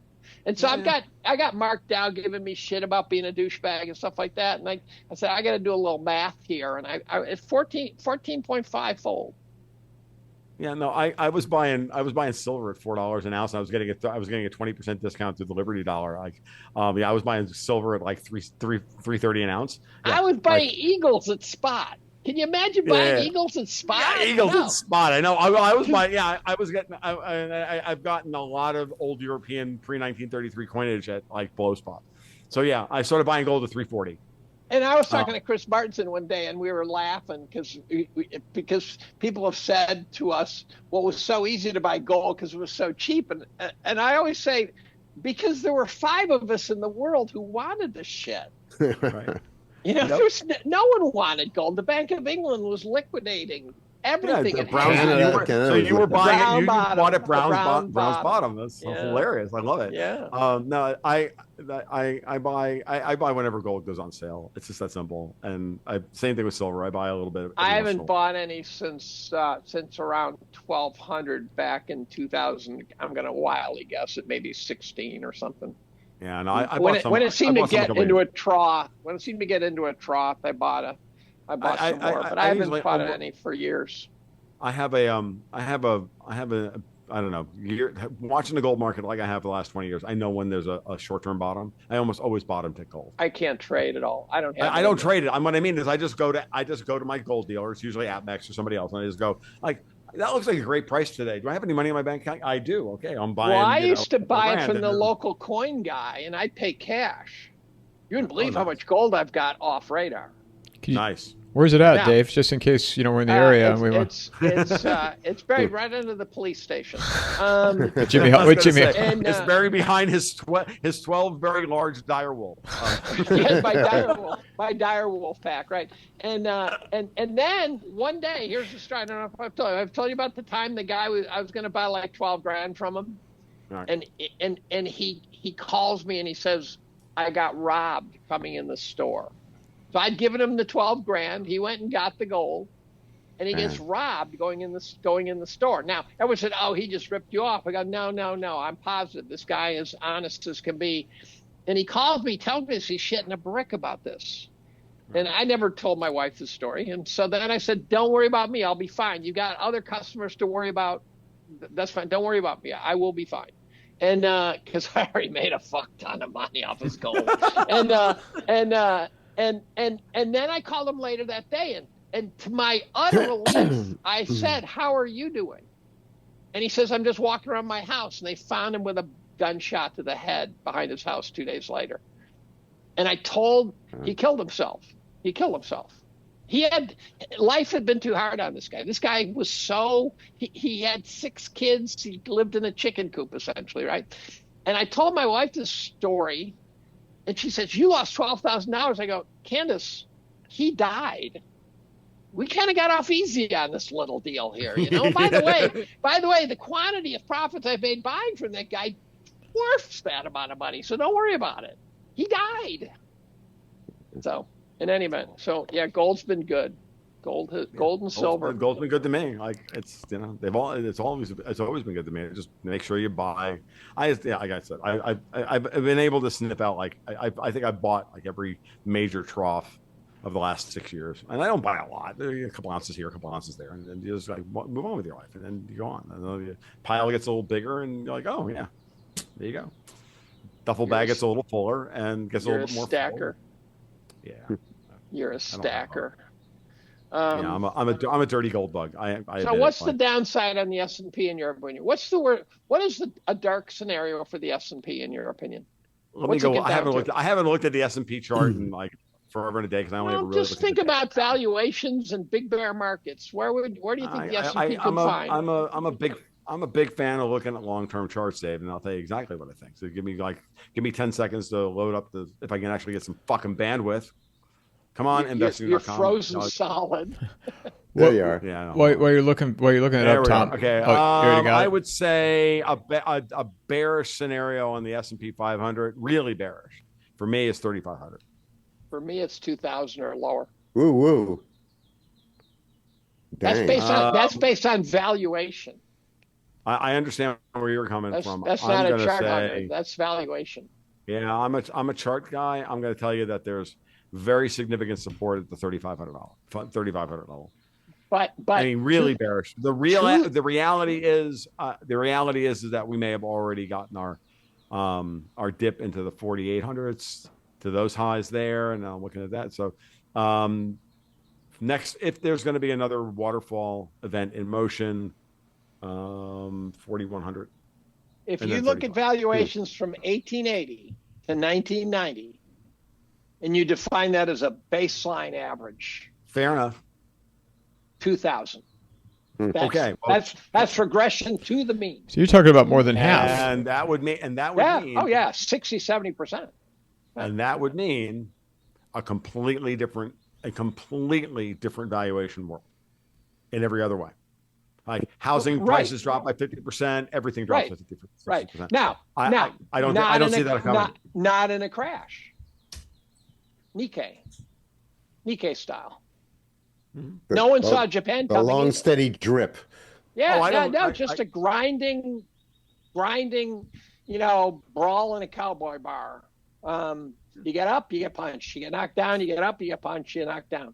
20 years of just, that's happened. By the way, if you own 29, you broke even in 81. Mm-hmm. You broke even before that, but in 81, it takes the same inflation-adjusted prices in 29. Yeah. That's a correction. Oh, and you're talking inflation adjusted. Okay. Oh, absolutely. Oh, they'll nominal return the thing, but like 67 to 81, it treaded water, unless you adjust for inflation. Then it lost 75-80%. That's very possible. I'm not going to argue that point. You and I have had that conversation before. I know. So it depends on time. Time is everything. It winds up. Yeah, it all depends on whether we're going to have another massive round of inflation or not. I haven't come to that conclusion yet. I think we're going to have another round of commodity cost push inflation. No. Inflation adjusted, though, that's irrelevant. You can't inflate away valuation. No, I understand that. I'm saying that where the type of inflation we are going to have is going to be a cost push inflationary environment, not a demand pull environment, and which is the recipe for exactly what you're talking about. That's what I said. Right. Cost push. That's right. Commodity cost push inflation. Inflation can destroy the economy. Absolutely, can destroy markets too. Yes. I agree. Yeah. What kind of impact? We'll tread water between $3,500 and $5,000 for the next 5 years. It wouldn't be a bad thing. What kind of effect would a cost push? If inflation's 10%, it would. What kind of effect? I don't think we're going to have 10% inflation. I don't think that's what's going to happen. How would regular people? What is cost push inflation? How would that impact people that have no idea? It means as opposed to having demand pull inflation, where there's so much demand in the economy, it's pulling prices higher, right? Because there's not enough there's not enough commodities being produced, right? No, as opposed to there's not enough commodities being produced because we're in a down cycle of commodity production, then you get a scramble for commodities, and that pushes prices higher as everybody scrambles just to make basic goods. When you have a come up when you have a credit induced demand pull environment, that's aggregate demand is rising and everybody's trying to pull prices higher because everybody needs money to expand. We're not going to be in an the hot expansion economy model. The hot economy model is supposed to be the cold economy model. That's right. A cold economy model is inflation rises, and the Keynesians hate this because they don't believe it. They don't believe it's possible, even though they've got reams of evidence that it happens all the fucking time. We've been in a commodity cost push environment since post COVID. Oh, by the way, 2021, and it's tied directly to the price of gasoline, which is the price of oil. Very exciting. All you have to do to understand where we're headed in right now, the correlation, the best correlation of markets right now is not the NASDAQ and Bitcoin. It's not anything else. It is the 4-month aggregate, the sum of the 4 months of the of inflation of the CPI, change in the CPI versus the monthly closing price in gasoline futures. Just run gasoline versus the 4-month, the 4-month aggregate rise in the CPI. Watch the directional change. They are in lockstep with one another. Well, they should be. They should. CPI came in negative this morning. Well, no, they should be in a commodity cost push environment. When in demand pull environment, they're not at all. Right. At all. And so it's very clear. I've got a 9-year chart of this shit, and you can see the various periods where they are in lockstep. They are still in lockstep. We're still in a commodity cost push environment. You're using the CPI as a proxy for real inflation. It's the best thing I've got. Actually, I like kind of M2, but that's a more long-term useful one. So yeah, but as for an impulse of where we're headed, it works. It's worked very well for the last couple of years, just to prove. And I'm only talking about in terms of directional change, month to month. That's why I say proxy. Right. That's why it's not proxy. That you can have the CPI blowing out by 4%, or you can have the gasoline prices blowing out by 10%. But as long as they're both moving directionally in the same way, up and down, they can be the value, the absolute value of one versus the other can be all over the place. That doesn't matter. What matters is, the waves themselves are absolutely based on that, and that's where we are, and that'll be over. And when that's over, when that correlation breaks, we'll probably be in a credit demand pull environment. We'll be in a hot economy environment. We're not there right now. That's actually a good thing, folks. It's actually a good thing. Because it's not a hot environment. It's not a hot commodity. It's not a hot economy. We have to. This economy needs a massive reorganization. Massive reorganization. What I call the valley of death. Well, we got to go through it. I call it a recession, or a depression, whatever you want to call it. Call it something, but it's classic friggin' Austrian Misesian Austrian business cycle shit. So this stuff is not hard. But I also think we're just warming up on the problem. That's what I was going to ask you. How close are we to it? To what? To recession, depression, or are we already in it? I think we're in a recession. We've been in. I've been in real terms. We've been in a depression for 15 years. Right, I agree. I don't think we ever left one after the financial crisis of 2008. I agree. And that part of the reason that sounds preposterous to people is that they're using the CPI not as a proxy, but as a literal number. Right. And so the GDP's coming in at 2.5. When you say, well, if inflation's underestimated by 4, then you're in a recession. Right. Well, for my money, a lot of this highly complex augury is accompanied by a huge amount of fakery.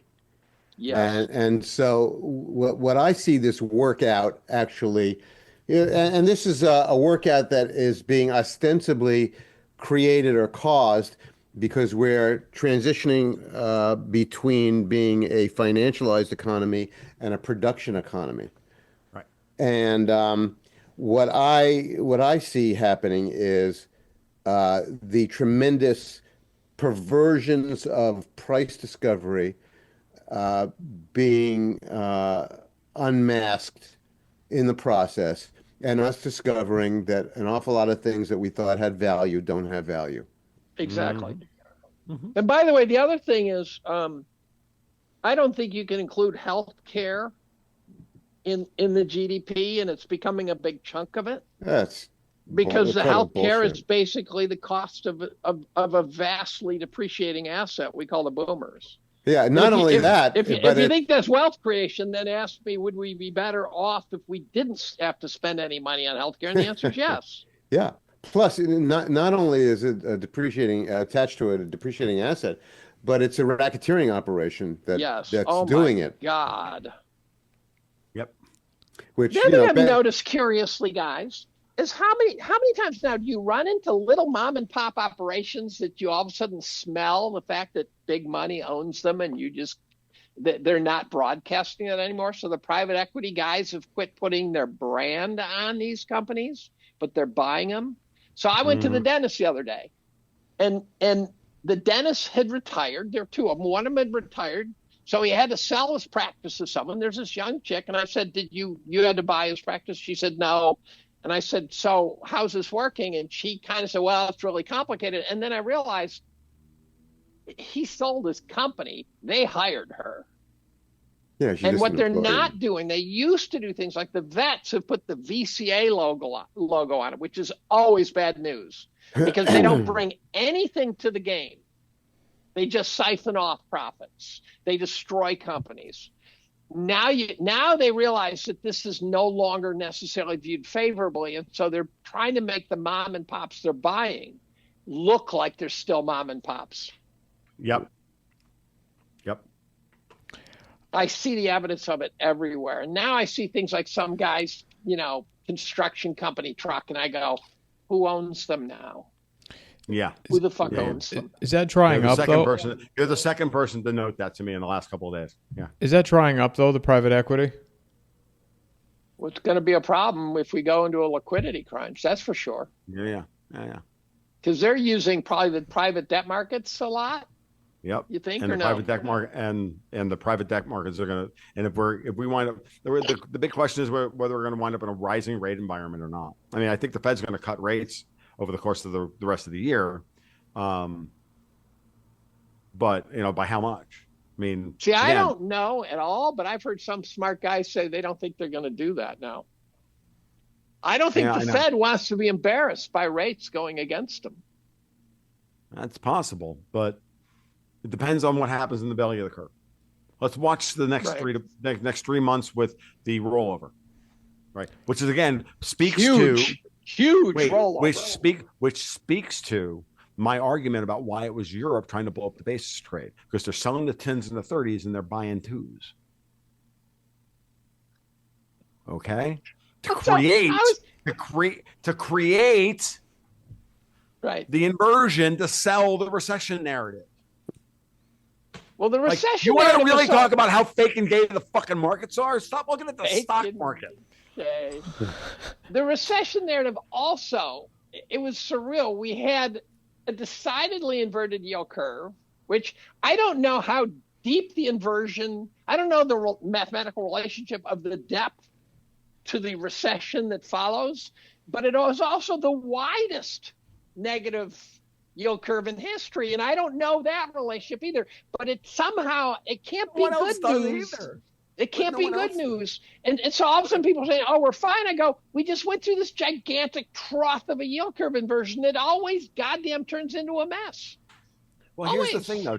Again, I agree, but again, we had a Treasury Secretary literally issuing 1 and 2 year debt on a $1.7 trillion deficit on purpose when she had low long-term rates. Can I defend her? Let me defend her. You're not allowed to defend a fucking traitor like Janet Yellen. Flat-headed hobbit is what I call her. I'm going to defend her in a way that I think is a perfect 10. I'm going to defend her in a way that giving her a flat head, the rest of your drink on top. I know that was my point. I was being more circumspect. I know. I use that on Danielle Cambone's podcast. Did you? Yeah. And oh my God. Here's the defense of the Hobbit, which I believe is complete fiction. Okay. But it's a fantasy. I was losing faith here, Dave. And that is that they fake the goddamn low long-term rates. And a morally sound person would say, do I really want to sell this shit to all the pension funds around the country? And fuck them like dogs. No, I'm going to sell the cheap shit so they don't fuck them, right? That's what a morally sound move might look like. Now, the flat-headed hobbit probably is lacking the morality. Probably too many drinks have been stored up on her head too many times. Yeah, But I remember when people were making the argument, look, the long terms are so goddamn so expensive. Right. They're such a good deal for the government. They should sell a ton of them. I go, only if you want to fuck everybody on the planet. Exactly.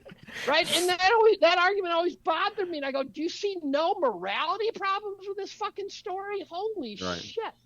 But I don't think the Hobbit picked up on my morality theme. I think she just fucked us. You ever seen the picture of the woman who has a tattoo right above her butt?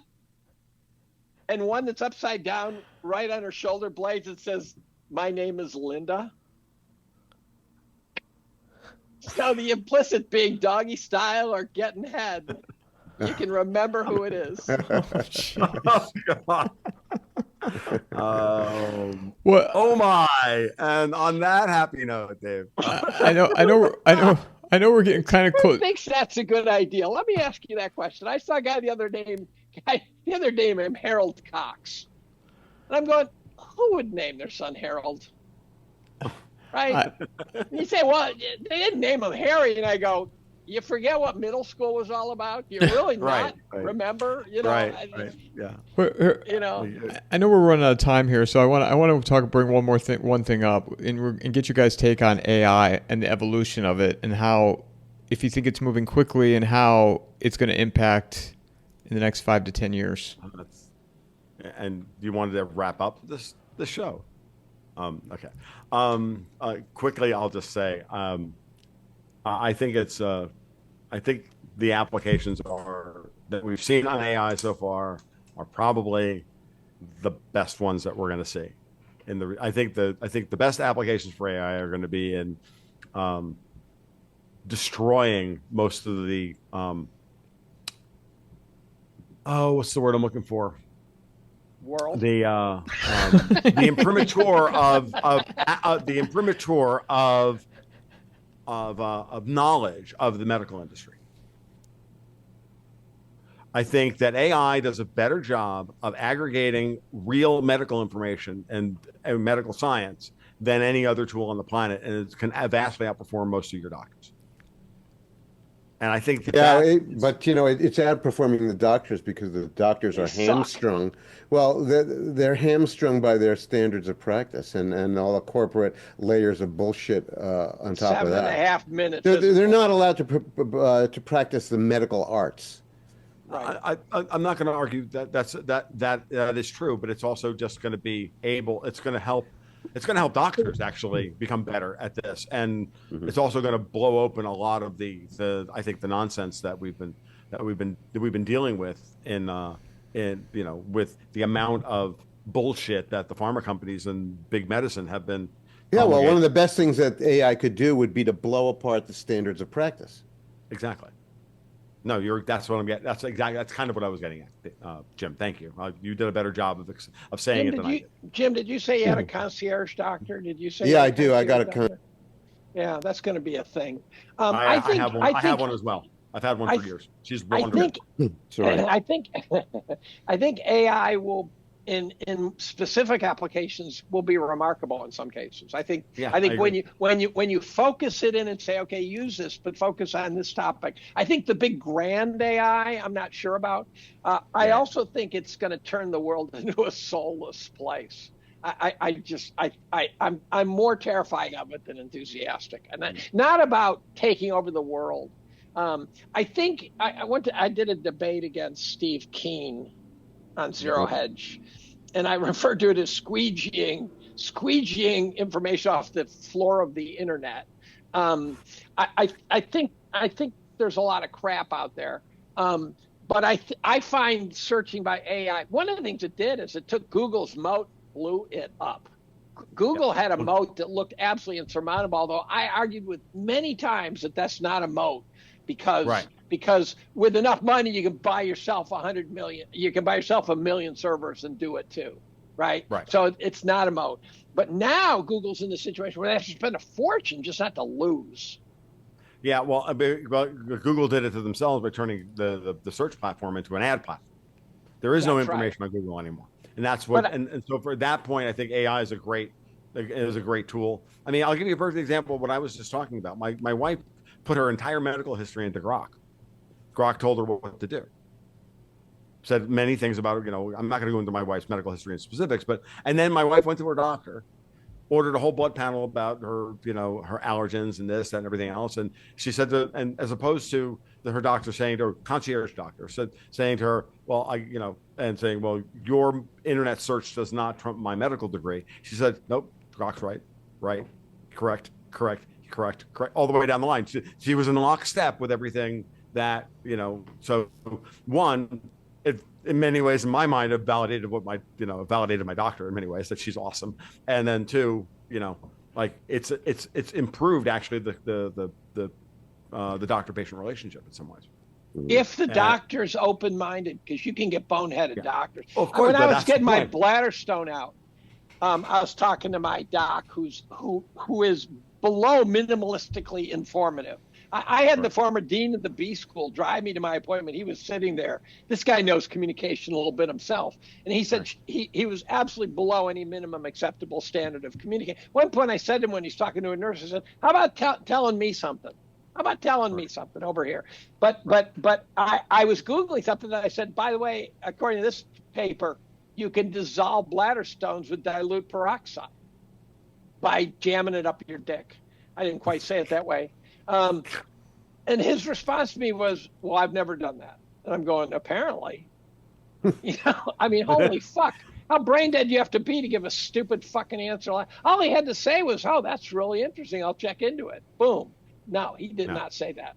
Right. No. So I think it's that whole God complex thing about that doctors have been trained. I mean, we do the same thing with politicians. We do the same thing with all leadership. We teach them to not show any weakness. We've done this as like a leadership school thing. I teach people that you're a leader. I was taught this when I first went to work for Newsmax. They're like, you're the leader. You tell people what's going on, and you don't. And if you make a mistake, you own it and you move on. And you never really, but you don't equivocate. You don't do this. You're writing this wrong. I used to have my editors come back to me. You're writing this wrong. I'm like, no, I'm not. I treat my. See, I think you can show strength. I think you can show strength by owning stuff. Exactly. That's what but again, look at the way our politicians are trained. Look at the way our public officials are trained. Look at the way doctors are trained. They're all trained to say, I'm the expert. I know better. Shut the fuck up. And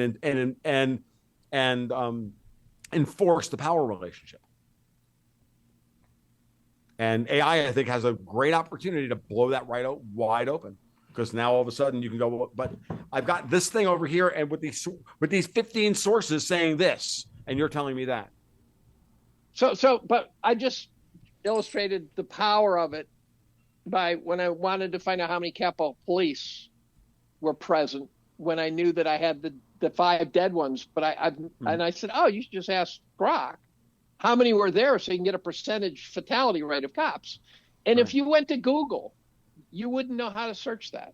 No, you wouldn't have no idea how to do that now. No. And you go to Grok, and it just says, well, based on this and this and this and this, it looks like there were about 80 who were in real conflict, and there's maybe a total of 200 on the ground. I don't have a lot of conversations with Grok that are of I don't do this on purpose, or Grok or any other AI. I don't use it a lot.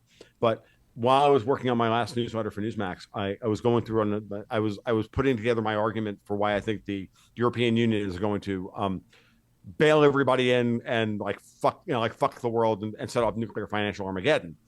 And I started I started giving Grok the bits and pieces of my argument. I'm not going to go into it now, but I started giving it bits and pieces of the argument, like bit by bit by bit. And it was making intuitive leaps as to where I was going to go next, 1. And was bringing in stuff that I hadn't even brought up yet, 2. Right. And then came to the exact same conclusions that I had already gotten to without giving it all the information, 3. And then when I told it, oh, by the way, I wrote this article 5 years ago that this is what they were going to do, and I gave it to him, he went, wow, you were really on top of it, weren't you? Oh, by the way, this is what I think is going to happen, and you're absolutely right to be worried about this, this, this, and this. And I went, thank you very much. Go have your cookie. So what I have a good day now. refuse to do- I actually, at that point, I'm like, go have a cookie. We're good. Famous MIT joke there. When what I refuse to do is let Grok write for me. Right. Me too. Me. Then we've gone soulless. If absolutely. we let not AI even have us. it trained on my work and then try and Unless I quote it verbatim and say this is what Grok says. I will do that. What I've learned, Jim, you're a writer, you know how it is. It's like, I don't know about you, but for me, writing is a very organic process. Like, it's an incredibly organic process. I don't write a lot of outlines. I like sit down, I get a general idea, I start writing, and I let this part of my brain burp the shit onto the page, and then I edit, and then I edit judiciously and over and over and over again. And by the time you actually see even like a first draft, it's already been revised 12 times. And you write your way to wisdom. Yes. Coming back full circle to what we were talking about in the beginning, before time you joined, we were talking about Jim's book. Is this called a circle jerk, Mike? Circle jerk. Jerk now? I was waiting for. I was just all four of us here. With Jim's novel, do you think, Jim, novels going away, or there's not as much of a demand for them? Do you think it's because attention spans on people are just so much shorter? Oh, sure. But, also you just go through history, and there are ways of presenting literature that just change from era to era. You go from, epic poetry and or the plays of Shakespeare and Moliere, and you go to the 20th century, where the novel is like the king art form. And everybody thinks it's going to be like that forever. Ernest Hemingway we will forever be churning out more Ernest Hemingways, decade after decade. And guess what? It doesn't happen anymore. It's amazing. Just like music. Yeah. Rock and roll music is a great example, because that was an even shorter cycle. It happened so rapidly between 1963 and 1965. Bob Dylan comes along, and he demonstrates that the long playing record is the art form of his generation. Yep. And then the Beatles come along and ratify that. And think how quick it was to go from Bobby Darin and Bobby Sox to rock music in the Doors. It was like a switch. Yeah.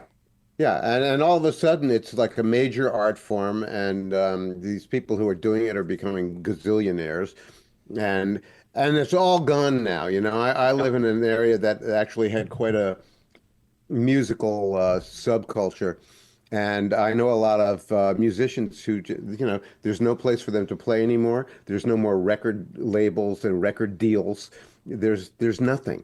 There's no FM radio introducing people to new music all the time. Mm-hmm. There's really live band bars now. It's quite a remarkable vacuum, There's no live band bars. And it's funny, you say all these things, and I agree with everything you just said. And it's like it's a cycle. It's going to come back. Yeah, Dave, we go back to that word that you and I use every time we get on a podcast together. We've been deracinated, folks. The term I came up with a couple of years ago, and I went and checked in Google when I searched it, only my hits. And I went to Grok, and Grok would not acknowledge it was real. Grok said there's no evidence that this term exists. And what it was is a tosher is 19th century Englishman who used to go through the sewers looking for treasures, looking for valuables. And I turned that into a stock tosher as someone who's trying to buy shit, buy something good in a market that's full of dog shit, that's just feces, right?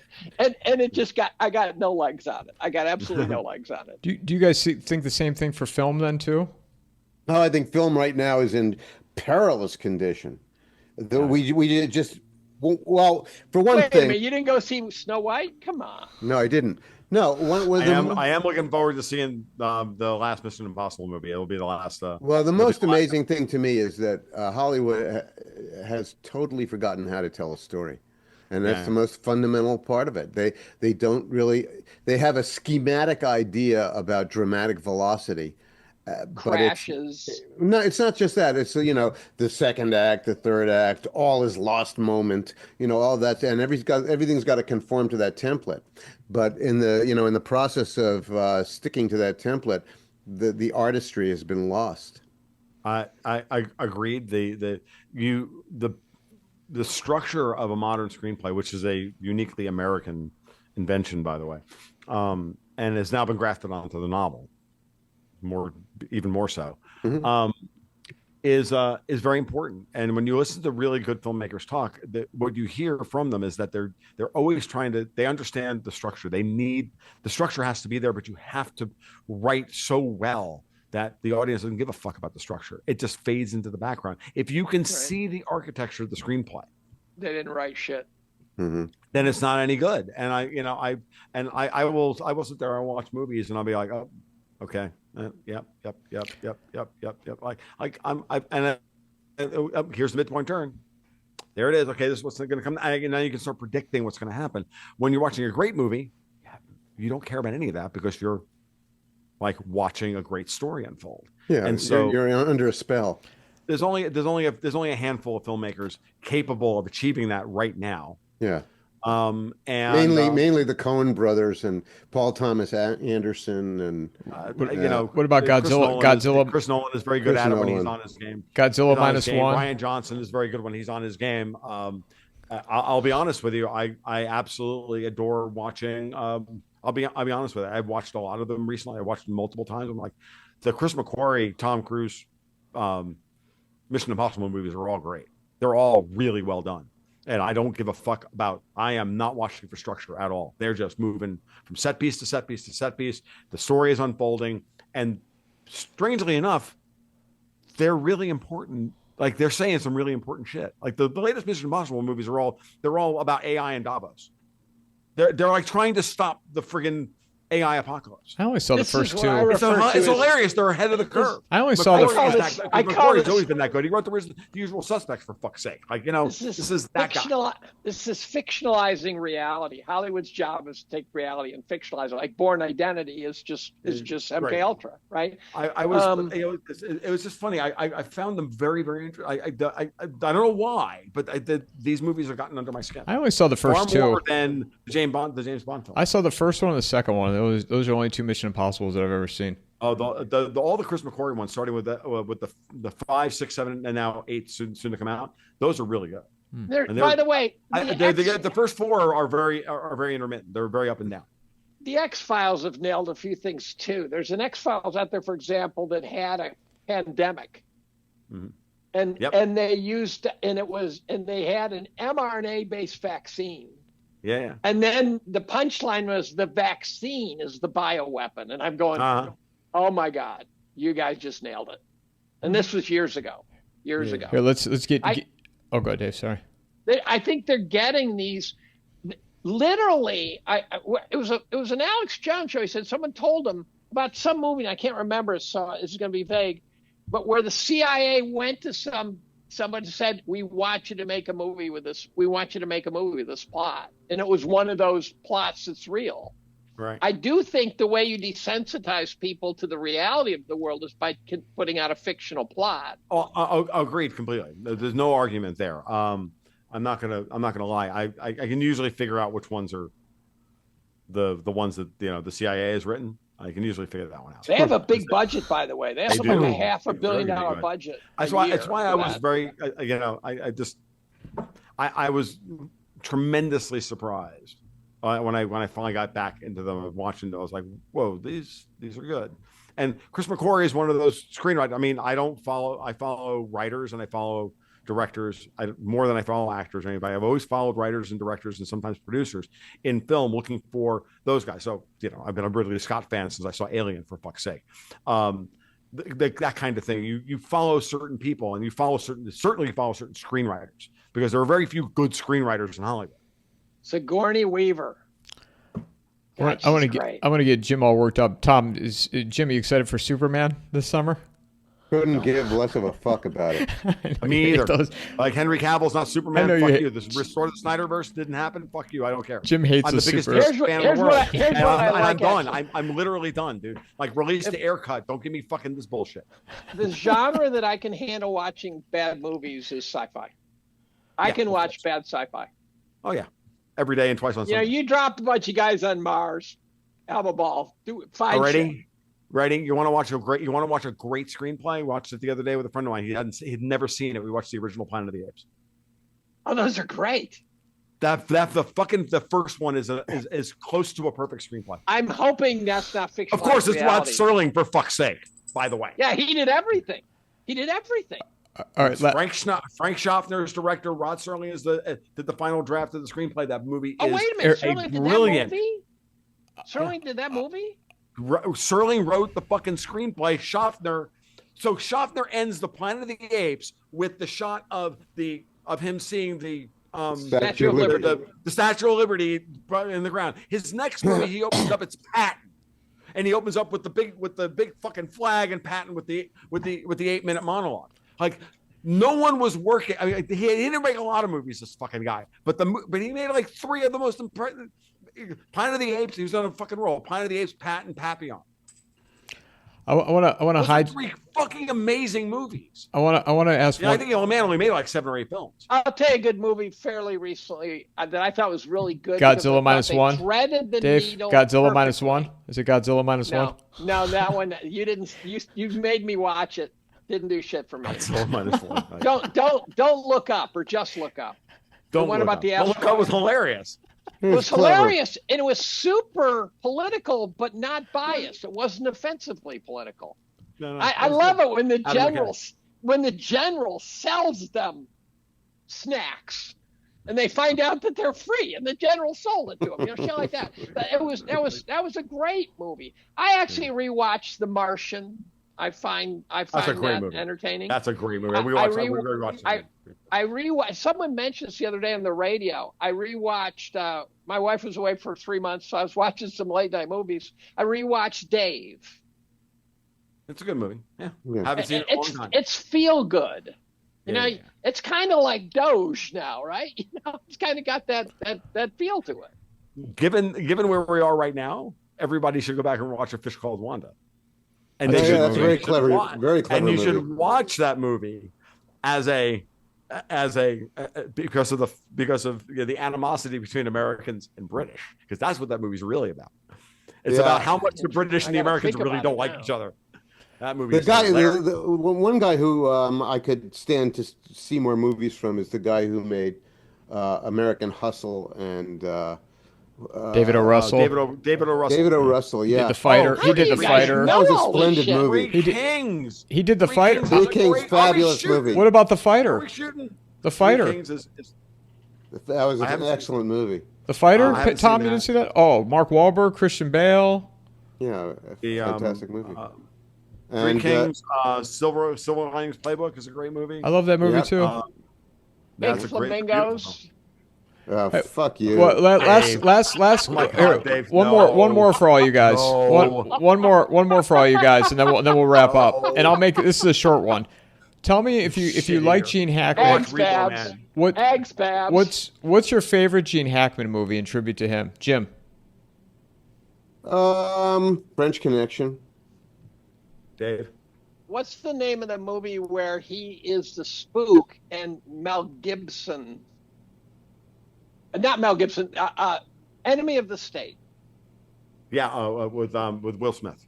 With Will Smith, Enemy of the State. That's a Tony Scott movie. That was foreshadowing, by the way. I have so many Gene Hackman movies I love. I'm gonna go with Unforgiven now. Do you know what he said? Gene Hackman in Unforgiven is immense. Here's two. But I could name a dozen movies with Gene Hackman. Here's two interesting stats about Gene Hackman. Do you know what he said his favorite role was? The Conversation. Yep, that's a great movie. That was the second on my list. Pretty low key, but. And he hated Hoosiers while he was filming it. Did you know that? Yep. No. Mhm. He said Do you think these guys know when But a I movie's hate- going I to be fucking well, hate good? no. basketball. Here, Hoosiers. He hated it so much. He was filming it, and he took it because he needed the money. It was in a rural town in Indiana, and he said when they said he was so moody on set, it was until Dennis Hopper showed up that he lightened up, and he said to Dennis Hopper, "We're never going to work again." He had to go back and do some reshoots and voiceover, and he saw the final edit, and he looked at those guys. He goes, "You did it. How did you pull this off?" Do these guys know if a movie's going to be good while doing it, or do you find out when it's all over? I think sometimes they do and sometimes they don't. Yeah, I think so. Tombstone, there was so much, Val Kilmer's another one just passed away. Tombstone was another one. I think they fired the director midway shooting. There was so much turmoil, but then that movie was fantastic. How about the Yellowstone series? I'm gonna take. Didn't see I'm it. gonna be on the other side. I fucking hate Tombstone. By the way, I can't stand it. How about Yeah, Yellowstone? no, it's Kurt Russell. I should love it, but I hate it. How about Nope. Yellowstone? How about the series? And Didn't if see it. So, so anyone see the Yellowstone I series? saw I saw the first 20 minutes of the sequel, 1883 or something like that. That one sucked, by the way. That was the worst. and it was No, nothing but it was a 23 Ralph Lauren fashion 23 shoot. sucked. 23 sucked. It was all about beautiful costumes. Did you say I watched 1983, the Jim? first couple. I watched about the first 2.5 seasons of Yellowstone, and after a while, it became the family dynamic became so toxic. My wife and I Which couldn't one? watch it. Who was the lead The original one. actors? That was the 18. Kevin Costner? I'm watching the original. I'm talking about Yellowstone. So Kevin Oh. Costner, Kelly Riley, Wes Bentley. No, Kevin Costner was the latest. It was Yellowstone. The Yellowstone, the show Yeah. Yellowstone. Yeah, that's but what the first one was not. The first one was Sam. What's his name with the big handlebar mustache and Elliot. that was the when they first moved west. Oh, That I one was didn't see that. exciting. Oh, that was I didn't- that was the best season. That's I the thought one that was the Big would hook you. Lebowski. I thought that was Big Lebowski with Sam Elliott. Now that's a great movie, and there's your pinnacle. Wait, no, can't do pinnacle Jeff Bridges. There's too many good movies, but yeah, that's one of them. Yeah. He's pretty One of good. the top 5, but he's got about 6 or 7 performances that are all about the exactly same thing with Gene Hackman. He's just so good, so consistently good. I'm like, whatever. Like Jeff Bridges is just great. Like, his run with the Coen brothers and True Grit as Ruther Cogburn. He was amazing. And then, The best That was performance great. I've ever seen was just recently with Kevin Spacey acting innocent. Better than Kaiser Sose. He was crying. He's going, I heard about this Epstein guy, and he's doing this Yeah, shit. And I go, shut- he's a fucking actor, you goddamn butt plug. Yep. I can't stand him now. I can't stand to look at him. I He's can't so even watch any of his evil. movies. He's My wife he's a made me good rewatch. actor. He's a good actor. Made me but I rewatch can't stand him. American Beauty recently, and I fucking hate that movie because I hate the Well, I third can't. act. I hate the guy. I love Usual Suspects is still I one hate of my the third all-time. act in that movie because it's all bullshit. Usual Suspects First is 2 still acts of that movie are fine, but the third act is bad. Usual Suspects is still one of my all-time So, favorite movies. That's a great movie, and I have to like hold my nose with watching Kevin Spacey. L.A. I can watch Confidential. Gabriel Byrne, L.A. Confidential. Yes. Gabriel Byrne, Miller's LA Crossing. Confidential. Still the quintessential Gabriel Byrne movie. What about- How Oh, about the Viking? Is How about what? the Viking series? The Miller's Viking Crossing. series. Oh, Miller's Crossing. It's my. Never it's- saw it. It's my favorite. It's my favorite. Yeah. It's my I favorite. never- Coen I never movie. It's a saw it. magnificent movie. Absolutely, it is. How about the Viking series? Never saw Do it. you ever watch it? Oh, you got to watch it. The first series with Ragnar Lothbrok, and it's really good. The Viking series. shoot. It's a History Channel series, believe it or not. Should we? It's just great. 2 hours, guys. Should we wrap up? Yeah. Yeah. Dave, Let's under do it. your desk, right? That's where people could find you. I'm under my desk. No, I got yelling under there. Damn, with a beer in her head. So I'm supposed to plug my book, my year in review, which is on Amazon, which I checked while we were talking. I think I've made maybe $300 Good for you. because Dave. it's free on the internet. Right. And Damn. it's a year in review, and the book gets released 3 months later, 4 months later. Don't spend it all in one place, Dave. Yeah, I know. It barely covers a takeout meal. And I'm on Twitter at David P. That's what Collum Dave's doing. and YouTubing my way through. By the way, every one of the podcasts you guys mentioned, we all do the same podcast with the same people. There's some sort of circle jerk going on there too. all All the good. podcasts you mentioned, they're it's just a gigantic network of podcasters and Of hosts. good, of great podcasts. Nice chats. Nice chats. Nice Jim? chats. Jim? I am at www.kunstler.com on Substack, and my blog comes out every Monday and Friday mornings by 10 o'clock, and my books are all on my website. Tom? Yep. TFL 1728 on Twitter, Patreon / Gold Ghosts and Guns, Tom Luongo.me. You guys know where to find me. And this is a Kunstler original right here. Aw, Nice. Right there. A Kunstler original. there it is. I haven't had time to hang it yet, but I put it up behind me so that I would not Well, forget. Thank you, David. And I also want to encourage Thank people you. that listen and read everybody's work here, but to support Jim, support Tom, Tom's Patreon, Jim's Substack. Doing great work. I consider them great friends of the show, and encourage everyone to continue to support them. And send me gold ingots. Yeah, right. I'm a cheap date. Do you have my name well. is You guys Tom? have a great day. Do you have any It's got- tattoos that say my name is Tom on your back anywhere? I do not. Guys, I do thank you not. so much for doing this. Look forward to the next one, and following your work. Right. Ta. Mic drop.